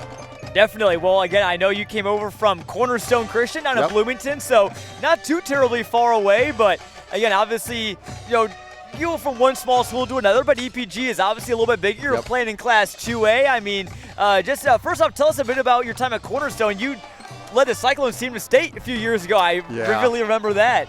You know, this team that I'm looking forward to, I only got about maybe half a dozen times this summer to actually look at them when I got hired. But they remind me a lot of that state team about 3 years ago when we were at Cornerstone, where we had a lot of athleticism from top to bottom, about 8 seniors in that class, and they could do everything. And we got up and down the floor really well, and we played really tough defense, which is going to be a staple here at EPG. And we've got to work on that. I saw that from summer ball, and our rebounding was down and not to where we need to be. And so we've definitely got some things we've got to work on. But I'm really excited about the momentum that we're going to have and the pace of play that I look forward to playing with these guys. For sure. Well, I mean, it certainly helps they play a no-huddle offense, so the legs are getting ready. I'm sure the conditioning is probably going to be there, I'm sure, those first few weeks of practice, John. And it's kind of looking ahead to the season. Again, I know schedules maybe still kind of taking the final shape. You know, have any kind of key games, any big tournaments you guys are playing in? I know we usually see El Paso-Gridley at the State Farm Holiday Classic, but anything else to keep an eye on? You know, funny you say that. We do host a Thanksgiving tournament, and just so happens the first game that we play is against Cornerstone. And so we're going to start off with a friendly game there and play against got a lot of guys I know. My assistant coach for 7 years, he took the program over, and look forward to coaching against him and seeing the guys that I coached for a few years. But then and we've got Pure to Notre Dame. That's going to be a tough one there in Thanksgiving. It's a good game. Definitely looking forward to the HOI conference and battling that every night. Not going to be any easy games there. State Farm Classic, love that. Yep. We're going to go to the Eureka Shootout, and I think we go to St. Joe Ogden later in the year for a shootout. So we've got a lot of good games, and we've also got Sacred Heart Griffin coming up here. Wow. They're coming to our place to play sometime in February. So we're looking forward to that one, really. That's awesome. Well, hey, I mean, that's all apart from a Heart of Illinois conference schedule that's already tough enough no matter what sport it is. It really is a fun conference. It's a stacked conference all the way around. But, John, one last question for you. Again, I mean, I know this is your first year being at EPG. A lot of fans here tonight. You know, great. This is a town, a fan base that won our best fan section award last year. What has been just your initial reactions of the El Paso-Gridley community here coming in here your first year? Yes, this has been great. Just coming in, like I said, I coached the last 7 years at Cornerstone Christian, but I was also a physical education teacher at Bloomington Junior High School for 27 years, and going from there to here has been just wonderful as far as the community, open arms, a lot of welcoming people, small town vibe, kind of everybody knows you, knew me before I even knew them. So they knew my name and where I was coming from all before them. But it's been great. Great community, welcoming, like I said. And they do bring out the fan bases, whether it be football. I remember playing them in basketball. They bring out a huge crowd. I love that. We're going to pack the Titan Center every night and get rowdy and crazy in there. And so look forward to it. And it's a great place to watch a game, and definitely won't want to miss El Paso-Gridley basketball season coming up soon, folks. Again, it is football season, but again, we'll have lots of basketball broadcast coverage. John, I know we've already talked to you with our season preview, so keep an eye out for that on CSM Overtime, which, again, you can subscribe at the QR code there on your screen. You got news, feature stories, power rankings, nightly roundups, all the scores and stats, and lots more written coverage every single day. Again, on clutchsportsil.com/overtime. Well, John, thank you so much for joining us here in the booth. We're looking forward to seeing the Titans here the rest of the season, and just best of luck to you, and hope you guys have a good preseason. Hopefully everybody comes in healthy. Yep, that's the big thing. I don't want any football injuries carrying over into basketball. But yeah, thanks so much for having me on. We look forward to basketball season coming up here real soon. Thanks. Well, certainly. Well, again, John Shippert, everyone, head coach of El Paso-Gridley basketball. We'll send to a quick break and come right back. More halftime coverage coming up on CIProud.com. Champions aren't just made on the scoreboard. They're built through teamwork, leadership, and setting an example that makes us all proud. Turks Collision Center is proud to celebrate the student athletes of Central Illinois because their victories reach far beyond the game. At Bob Grimm Chevrolet in Morton, we're out to sell $20 million of new Chevys in 2025, and we'll do whatever it takes to hit our goal. We'll save you thousands by discounting every new Chevy in stock and giving more for your trade. We'll check all the options to get you the best interest rate, plus every rebate possible to save you even more. When we sell a new Chevrolet each of the 365 days this year, we stay on track. Will you be the next to make our day and be our one new Chevrolet? The math is simple. One new Chevrolet every day. That's the Bob Grimm way. Peoria Production Solutions is a unique not-for-profit manufacturing company. For over 80 years, our mission is to be the premier employer of individuals with disabilities. We are committed to providing employment, training, and encouragement to people with all types of disabilities. With 300 employees and our 2 facilities, we continue expanding our capabilities and growing our team. We are Peoria Production Solutions. Higher performance, higher standards. And welcome back here to El Paso, Illinois. Titans lead at 34-0, looking to get to 7-0 here on the season. And Caden, we talked about CSM overtime and obviously lots of scores, stats, and all sorts of things going on there. And just kind of take a look again. Eureka and El Paso-Gridley, two teams that, or two schools rather, excuse me, also have a lot of other good stuff going on for them. Let's take a look at around the horn, what's going on for Eureka. A volleyball team looking very good right now. Golf has some sectional qualifiers. Cross country also doing pretty good as well. Yeah, I covered cross country over at Eureka a year or two ago. A really strong program that just consistently comes in and puts up a lot of state qualifiers, including half this football team. A couple of them in high jump, a lot of them competing in all different events, and all of them just showing that they can be multi-sport athletes. For sure. Well, there's some great pole vaulters on Eureka's football team as well. We'll talk more about them later on as well. And then for El Paso-Gridley, what's also going on for them too. Volleyball also pretty good as well. Again, they're coming off a state run last year. Girls golf team at sectionals, and their cross country team also pretty strong as well. Yeah, a lot of success, as you can see right there. Another team that we were going to talk about is the men's golf or boys golf team. We have the girls golf on that graphic, but the boys golf team has a couple of players that you're seeing in this game. Again, at EPG, you can only play one sport per season, and Braden Hayes was a state-ranked golfer getting offers his sophomore year. He decided he wanted to try out football, and he's making a big impact as one of the starting wide receivers for this Titan offense. Definitely. And let's take a look, Caden. Again, we talked about it earlier. It's going to go back here for a second, but this is a live look-in. This is our other game going on right now between Bloomington Central Catholic and St. Joseph Ogden. You get a look at a replay there. Belshun Powell, Matthew Brady and company. Boy, they're doing great things over there in Bloomington. That is a close one, Caden. 28-28 at nearing halftime. Yeah, 28-28, your mind immediately thinks, oh, what is this? How's this game going to end? Instead, they're about to go into the half. A big offensive duel. Yeah, that's going to be a good one for sure. Again, Central Catholic at 6-0, looking to get to 7-0 on the season. SJO at 4-2. The Illini Prairie Conference, Caden, is always one of the more competitive ones around. And Caden, I forget, who did you pick for that in our CSM Pick'em? I'm pretty confident I went Bloomington. Again, made those picks earlier on in the week, so I'm not 100% certain, but I'm pretty confident I went with the Bloomington 6-0 squad. How about you, John? Who'd you go with? I did pick Bloomington Central Catholic in that CSM Pick'em there. Again, the CSM Pick'em, we pick the winners of the top games around the area every week just before the game's on CSM Overtime again. And let's take a look, Caden, at our out-of-town scoreboards. We'll pull it up here in just a second. We're still looking to find some area scores going on, but the big one tonight, Caden, is that Dunlap-Washington game. 6-0 Dunlap, 5-1 Washington.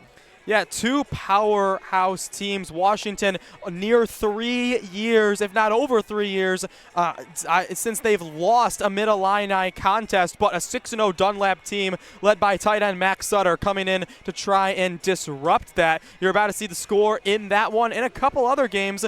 One to really milk that last second in St. Joseph Ogden and BCC.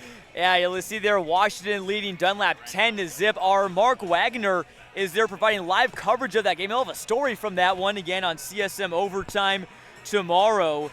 But Dunlap actually just now, Caden, just scored a touchdown. It's 10-7. Truman Tyra, their quarterback, a 37-yard touchdown run, make it 10-7. Yeah, we can't update them fast enough because they're happening live, John. That's the beauty of sports, is you never know what's going to happen next. You can't predict it. You don't know until you see it. Yeah, we'll bring in some other scores that we could find. Princeville and Weathersfield. Princeville led that one 14-7. That's a 5-1 Princeton squad against undefeated A&W. Ridgeview Lexington leads Fieldcrest 19-8. Pekin leads Canton 15-0. Bloomington and P&D 48-34 right now. That's a shootout going on at P&D in a great Big 12 game. Yeah, a lot of great scores there. Another one for you. Metamora only up 7-0 at the end of the first quarter against Limestone. How about that? Rockets keeping it close. Normal West on top of Manual 28-0. DMAC over Warrensburg Latham. Chiefs at 3-3 in a must-win game tonight. 14-7, they lead it right now. Olympia leading Maroa Forsyth. That's the #1 team in the Class 2A poll. And the Spartans had come in losing 3 straight, so that is a big one. Attention fans, if we could also, Peoria High Page leads Champaign Central 36-0. Normal Community on top of Danville 41-0. And obviously, again, that very close BCC SJO game, which you can watch again on ClutchSportsIsle.com. You can watch both games, even at the same time. As we're ready here for the second half, it's an onside kick from Eureka. I think they got it. Recovered by the Hornets. They tipped it back, and Chris Bunting came away with it. Talk about momentum shifters. How about just getting the ball back in general, John? The offense, or the onside kick worked to perfection. Titans completely thrown off guard. Never had a hand on that football. Hornets with great execution. Great start to the second half for the Hornets. Again, they have a steep mountain to climb, but give something to give the sidelines some energy. They desperately needed that. Especially when you're on the brink of losing your playoff eligibility. They won't lose it after this game, but it would be a very tall mountain to climb, almost a steep 90 degrees. Here's Hoffman turning around slowly, just backpedaling, trying to get some yards, and got about 5 or so on that carry. John, he got out of the huddle and then tried to lunge his body forward and grab an extra 3 well after the whistle. He might just be a sophomore, but he's got a lot of heart and he's got a lot of fight in him. Again, you never like to see those injuries. We talked about it for Eureka. Again, Sam Hoffman, Finn's older brother, and Fisher Gladson both hurt, starting running backs for Eureka normally, so it goes to Finn Hoffman. And again, as a sophomore, he's getting very valuable varsity experience. Again, you're 15 years old under the Friday Night Lights, playing a state-ranked El Paso-Gridley team. Maybe things might not always be easy, but it will benefit him, I think, in the next few years for sure. And he's had a good game tonight. Yeah, grind and perseverance always makes it better. Here's Hoffman again. This time he gets wrapped up behind the line. Looked like that was Nolan Whitman, their leading tackler, stopping him. Yeah, we talked about the leading tackler there, the linebacker, but we've also talked about this defensive line. When you have so much depth, especially when you identified it like Coach Benedict did in the summer during workouts, you have competition. And when you have competition at positions for those depth spots, who gets the starting job, who's 2, who's 3, again, that competition makes the top and the bottom play better. That's a great point, Caden. Real quick, we did find another late score. Leroy is beating Hayworth 14-6 right now at halftime in that game. Another Heart of Central Illinois Conference game. Here's a screen pass. Knapp slings it out to Finn Hoffman, who gets across on the second effort as long as he stayed in bounds. Yeah, 5 receptions, 69 yards, second most yards in the receiving game for this offense. And again, he's the running back who's doing near all of it tonight for the Hornets. Yet no touchdowns for Finn Hoffman this season. That's a stat we have not brought up yet, John. Yeah, it is surprising to see. Again, Hoffman came in tonight, 43 rushes, 183 yards, but had not reached the end zone yet, either on the ground or through the air. Hornets, though, in business. On the EPG 36, Hoffman up the middle. Another good hole opened up by that Eureka offensive line. I mean, Landon Hughes at center is just really opening up some spots, but there is a flag down. Yeah, I'm pretty sure that's going to be on a late hit. After the whistle, you saw a man in black flying. The crowd immediately with a gasp, and the flag followed. And we'll see what the official call is here. Probably unsportsmanlike or unnecessary roughness. The man who flew was Griffin Hale, the junior whose name we've called so much tonight. It's on the Hornets, actually. Yes, that's, yeah. Okay. Yeah. Griffin Hale got flung. Oh, yep, my bad. No, you're all good, John.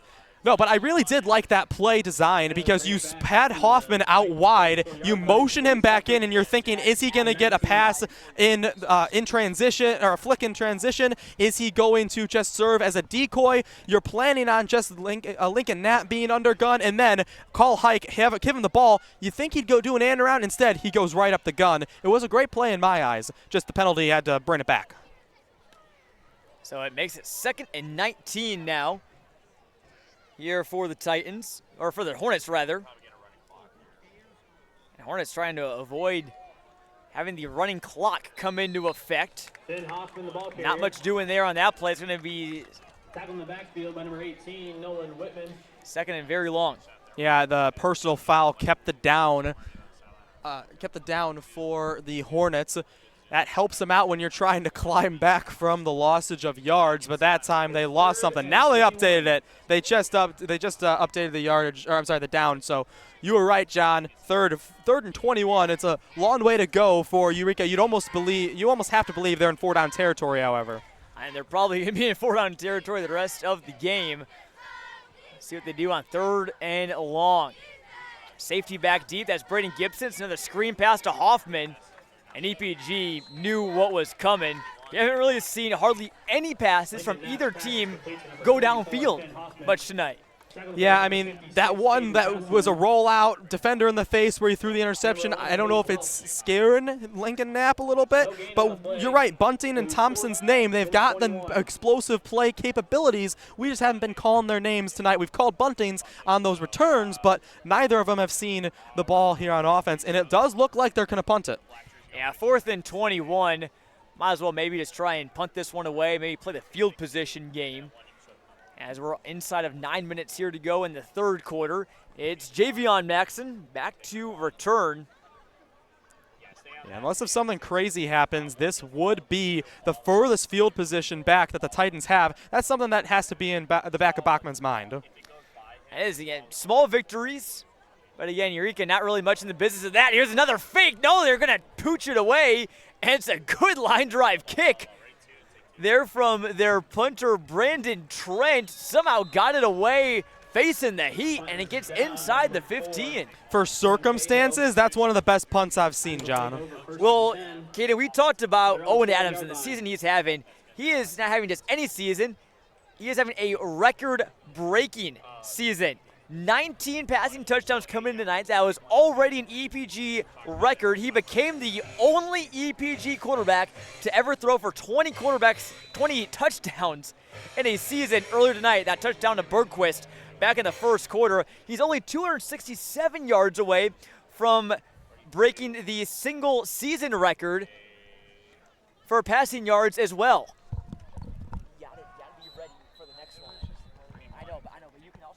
Quick play there, just getting a couple yards on that one.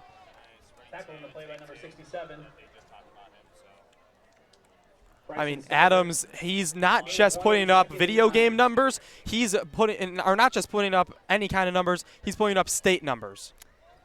And you talked about potential all-stater. 2nd and 9. Here's Javon Maxson. That screen pass again gets up to about the 20.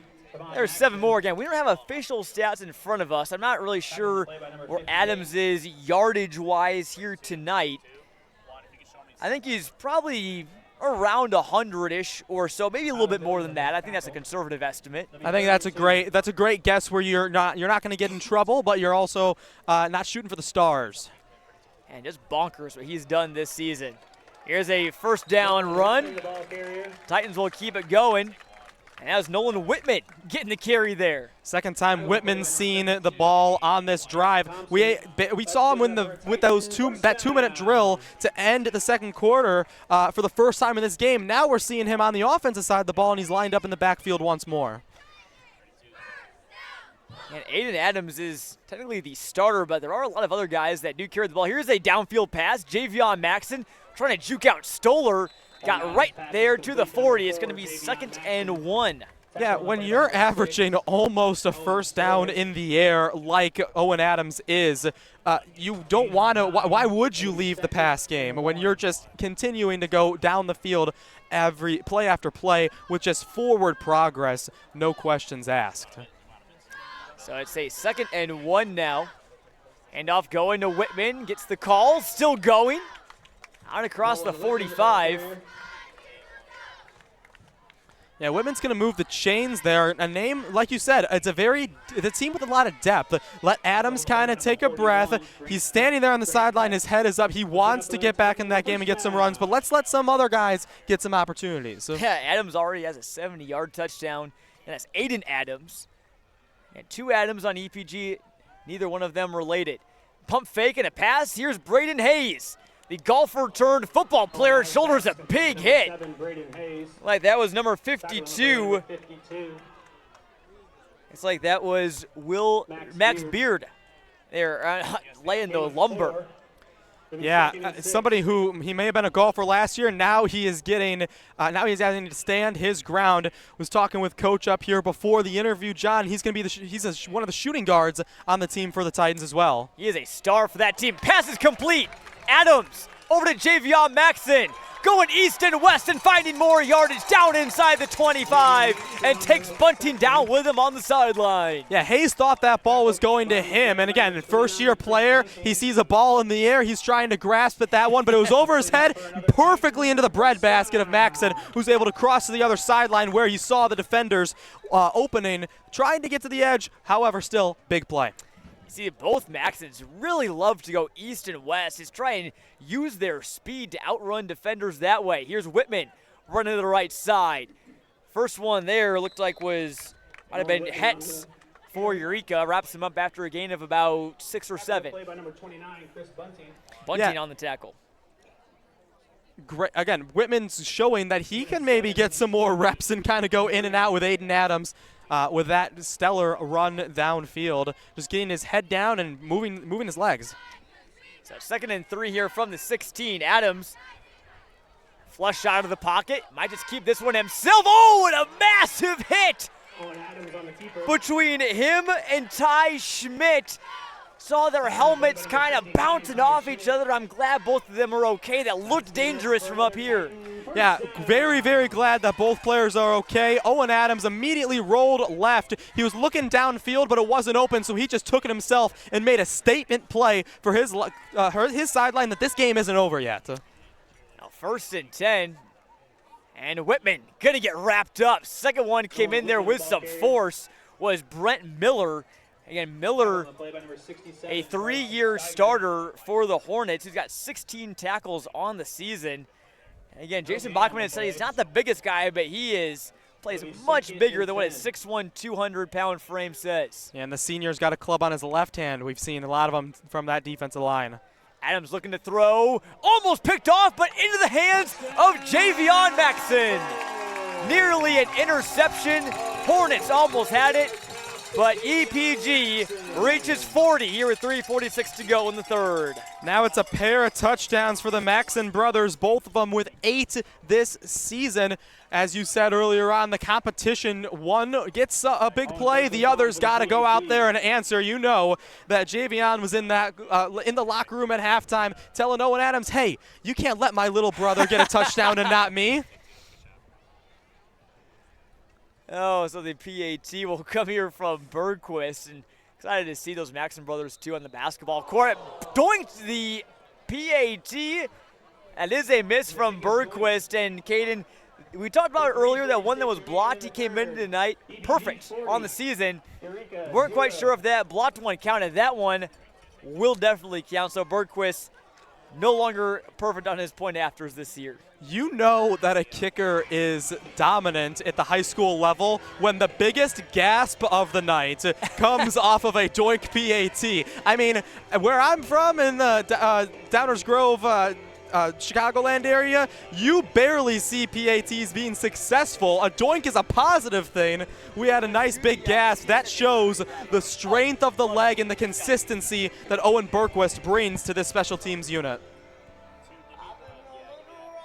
So we are officially in running clock territory now as EPG leads it 41-0 on their way to 7-0 on the season. Yeah, and you know, one thing that we talked to the Titans about on Wednesday is we asked them, do you view Eureka as a rival? And they said yes. I feel like a lot of teams in this area view Eureka as a rival. I know DMAC does. Yep. And you're not going to take the pedal off the gas when you're playing your rival. Yeah, I think really the biggest thing now for the Titans is will they keep their starters in? Because, again, figure that, hey, we're going to be gearing up for a playoff berth that's already been secured. Want to keep all of our guys healthy, so would hate to have anyone get hurt in a 41-0 game. So kick is away. Bunting trying to pick this one up, but we'll just let it bounce into the end zone, Caden. So we talked about at the start of the broadcast, we don't come to the heart of Central Illinois very often for football games, but we'll give you a little bit of Clutch Sports media history. Back in 2019, this was the second ever broadcast in our company's history, was El Paso-Gridley at DMAC. You're back there September 6, 2019. You see the view from the press box there. The game was at DMAC. You see our co-founders and co-owners, Larry Larson, Joey Wright, getting prepared, doing their broadcaster notes in their college dorm at Bradley before the game. It's crazy to see 6-7 years later, here we are still kicking. It's very fortunate to do so.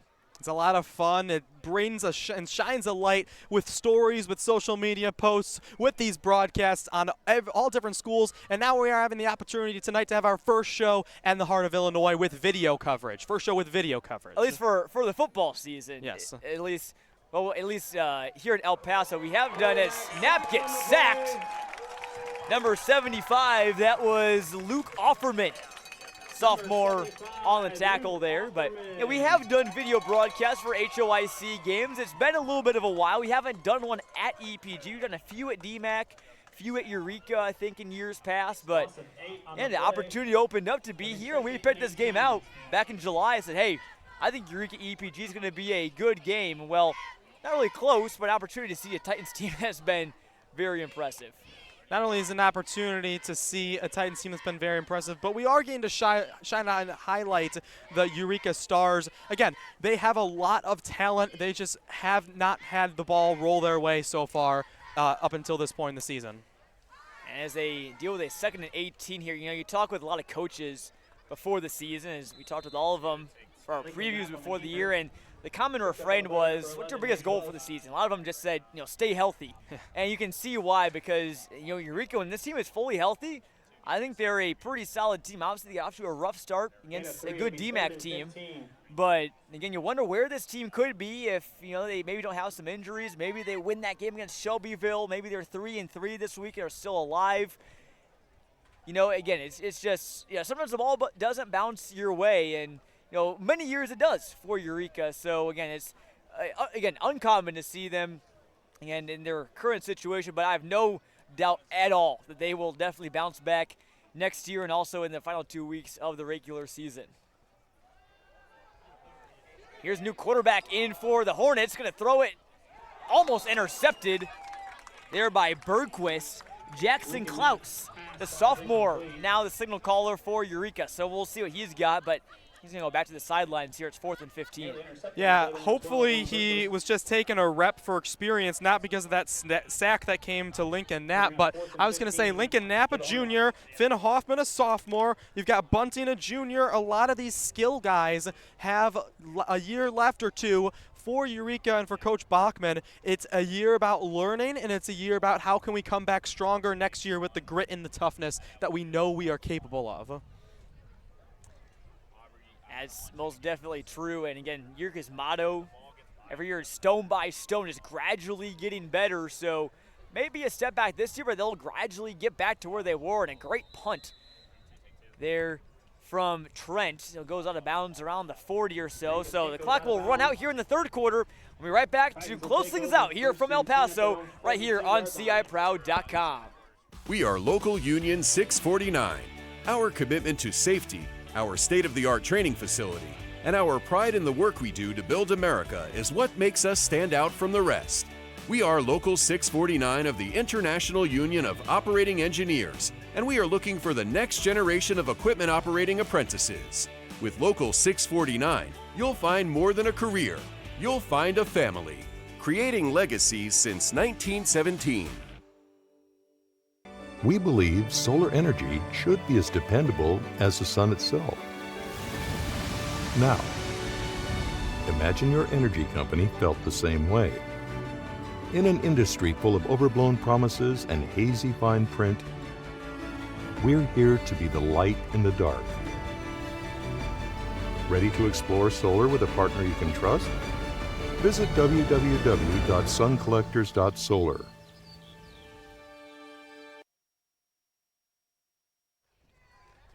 Back here in El Paso, Titans put on a show in front of their home crowd here tonight, 40-0 ahead of Eureka. And despite the scoreboard, Caden, we still look across the way, there's a lot of Eureka fans still here. So props to them for not leaving early. I mean, we saw how full that those stands were when the game started. That might be more full than it was at kickoff, John. There's a great following for this program. They have a lot of belief, and they know what their boys are capable of. Well, then maybe they're huddling up a little bit. It's getting a little bit cold right here, trying to maybe get that body heat over there again. It is starting to feel like football season finally after a very hot first few weeks of the season. Flag is down, and ball carrier there for the Titans was Elliott Toth. First time we've called his name tonight. Yeah, he had the third most rushes and third most yards, but Owen Adams, the quarterback, had the most. So second from the running back room. It is Owen Bergquist now in as the signal caller for the Titans. Well, how about this? Again, Bergquist, for those of you that maybe don't know, Bergquist was the starter for El Paso-Gridley as a sophomore. Got essentially, Tanner Benedict said, benched for Owen Adams midway through last year. Adams became the starting quarterback. And then, Bergquist, though, didn't put his head down, said, hey, I'm going to still find a way to help out my team. So, obviously, he's their kicker. He's a wide receiver, caught a touchdown pass tonight. He plays running back. He plays defensive back. I mean, he does, again, just about everything for EPG.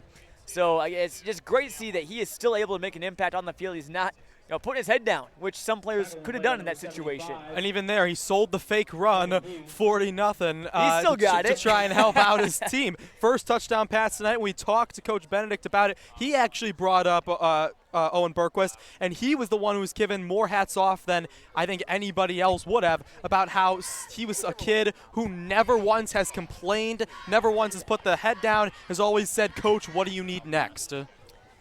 That's the type of really coachable player that you want if you're Tanner Benedict. Here's a handoff. Here's Elliott Toth breaking it free across the 45. Toth across midfield. Takes the man over at the 45. Gain of about 22 on that one for the sophomore.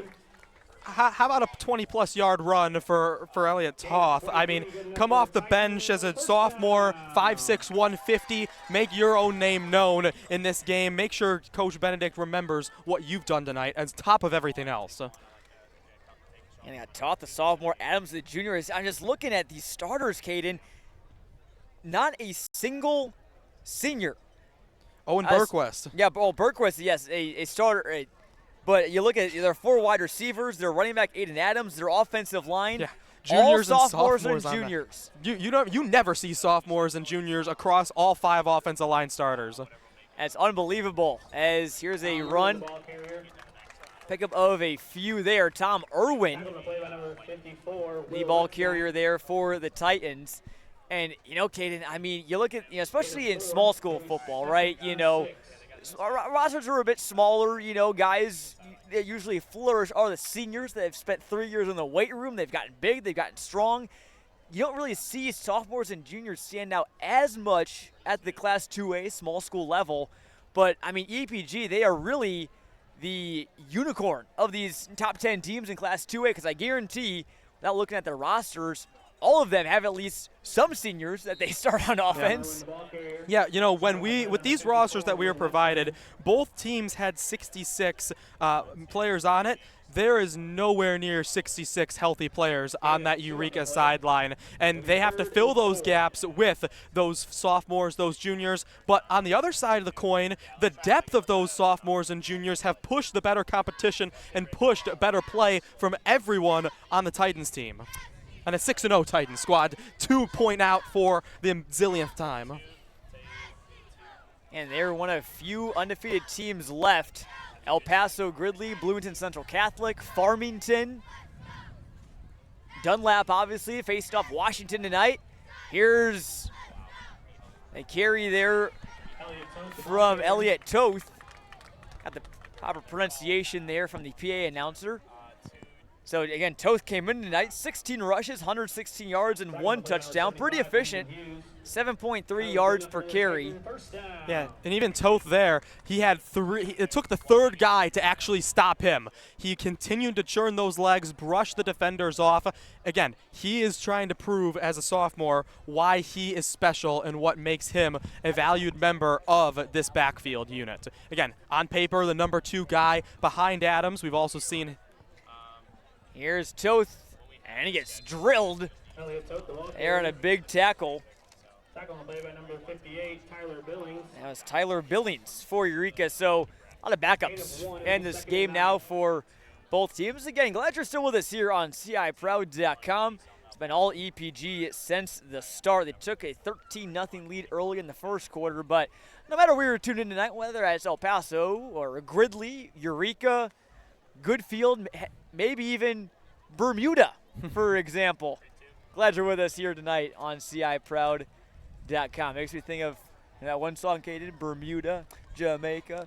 Ooh, that was one of the catchiest songs of all time, in my opinion. Here's a short run, and nice job swarming to the ball carrier there by Eureka, something that they really emphasize each and every year, and obviously very fitting since they are the Hornets. Yeah, great play on words there, intentional or not. As I was saying a moment ago, Nolan Whitman, he got the whole third quarter in the backfield. Now we're seeing Elliott Toth getting this fourth quarter. Adams, of course, the starter, had a whole first half of success. He's had his helmet on that sideline, but he's going to sit back, watch some friends get out there and get some yards. Yeah, his depth for EPG is pretty strong. Again, there's some injuries for sure. See a couple guys in street clothes right now, but crutches. Yeah, and crutches as well, but overall, the main guys still healthy for the Titans. Here's a big run for EPG. Down the sideline, it's Toth inside the 5. Toth trying to will his way into the end zone. He is just short, right at the 1. He gained about 28 on that play.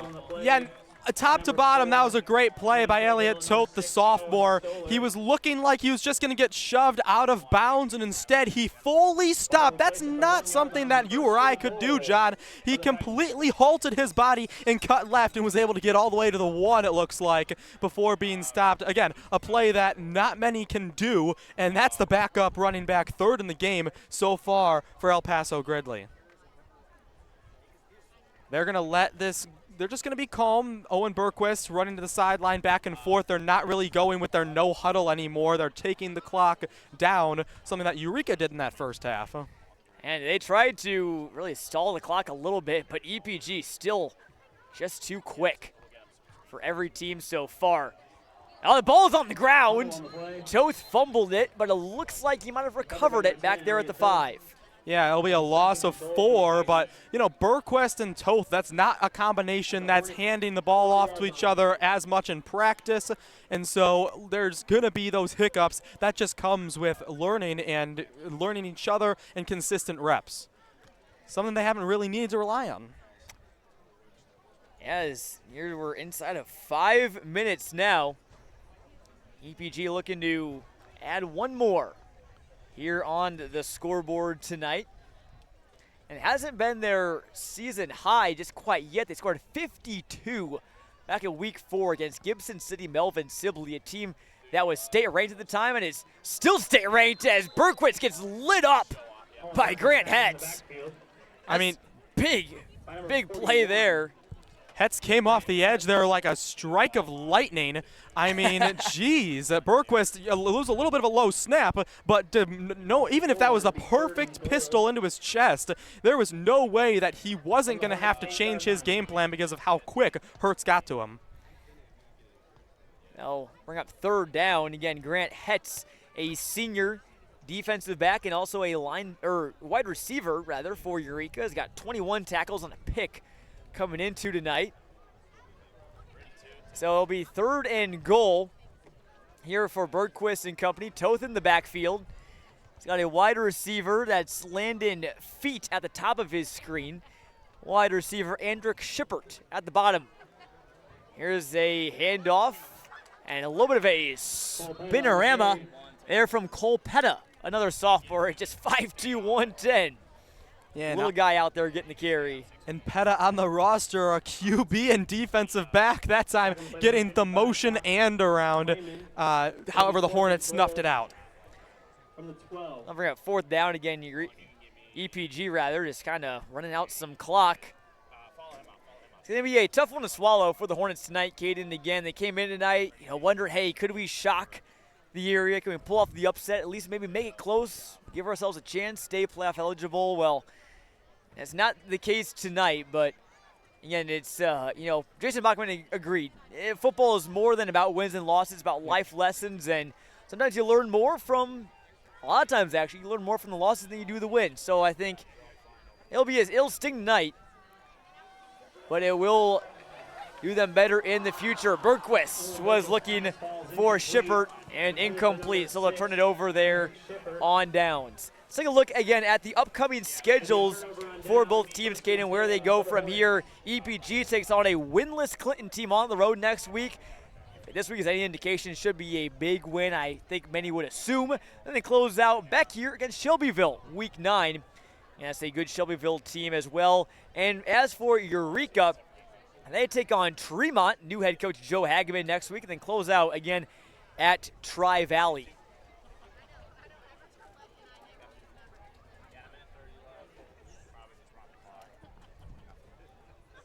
Minute 15 on the clock here remaining.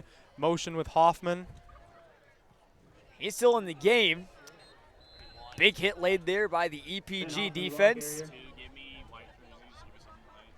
And EPG will move to 7-0 on the year. Cole Petta there and on the tackle. So Caden, probably about one more play, and that will about do things here from El Paso. Beautiful night for football. Again, it's great to, we go to so many of these larger schools, Metamora, Washington, Peoria High, Bloomington. Sometimes we don't really get to experience each Friday night what small school football is like, and I had a great time out here in El Paso, meeting a lot of great people and seeing some some good teams. As here's a pass, goes out of bounds. The pass was caught there by Bunting. His first receptions of the night comes in the final minute. Yeah, first time getting to call his name, but he's averaging 18 a year. That was a 12-yard gain for him. Up across 200 now for the season. And this will wrap things up here from El Paso. I'll break things down briefly after the game.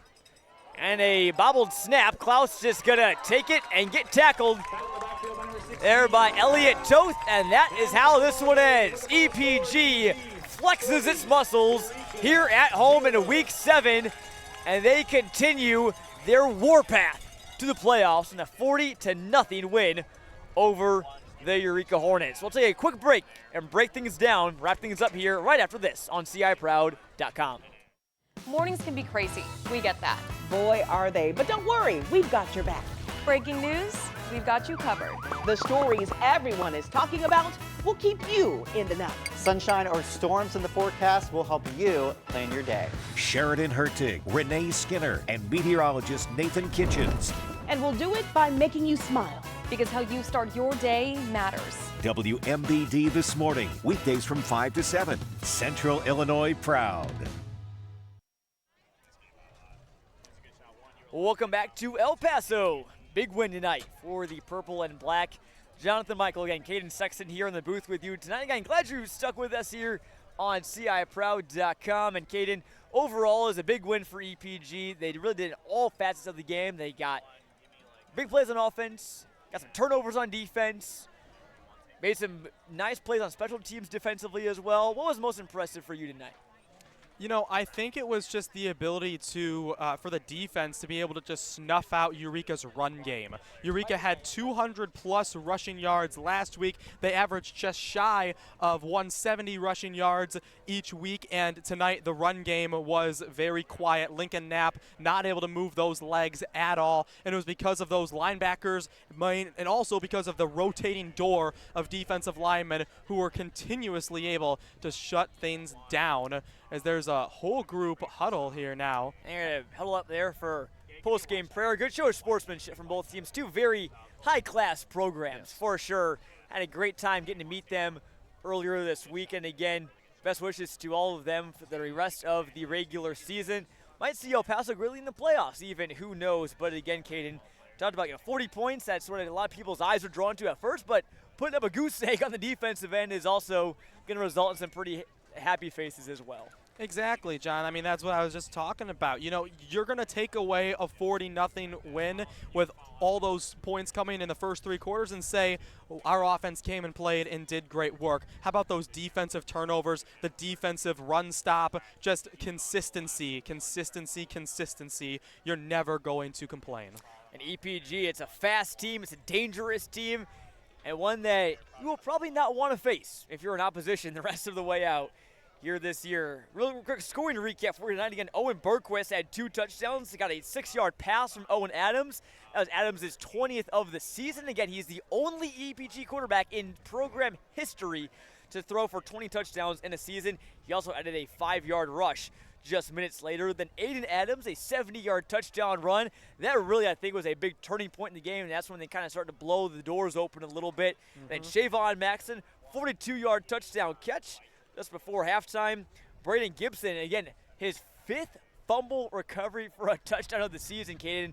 I don't know if that is a record that will ever be beat by anywhere around here, much less an EPG. And again, they wrapped it up to 4-yard pass from Javion Maxson to close things out as well.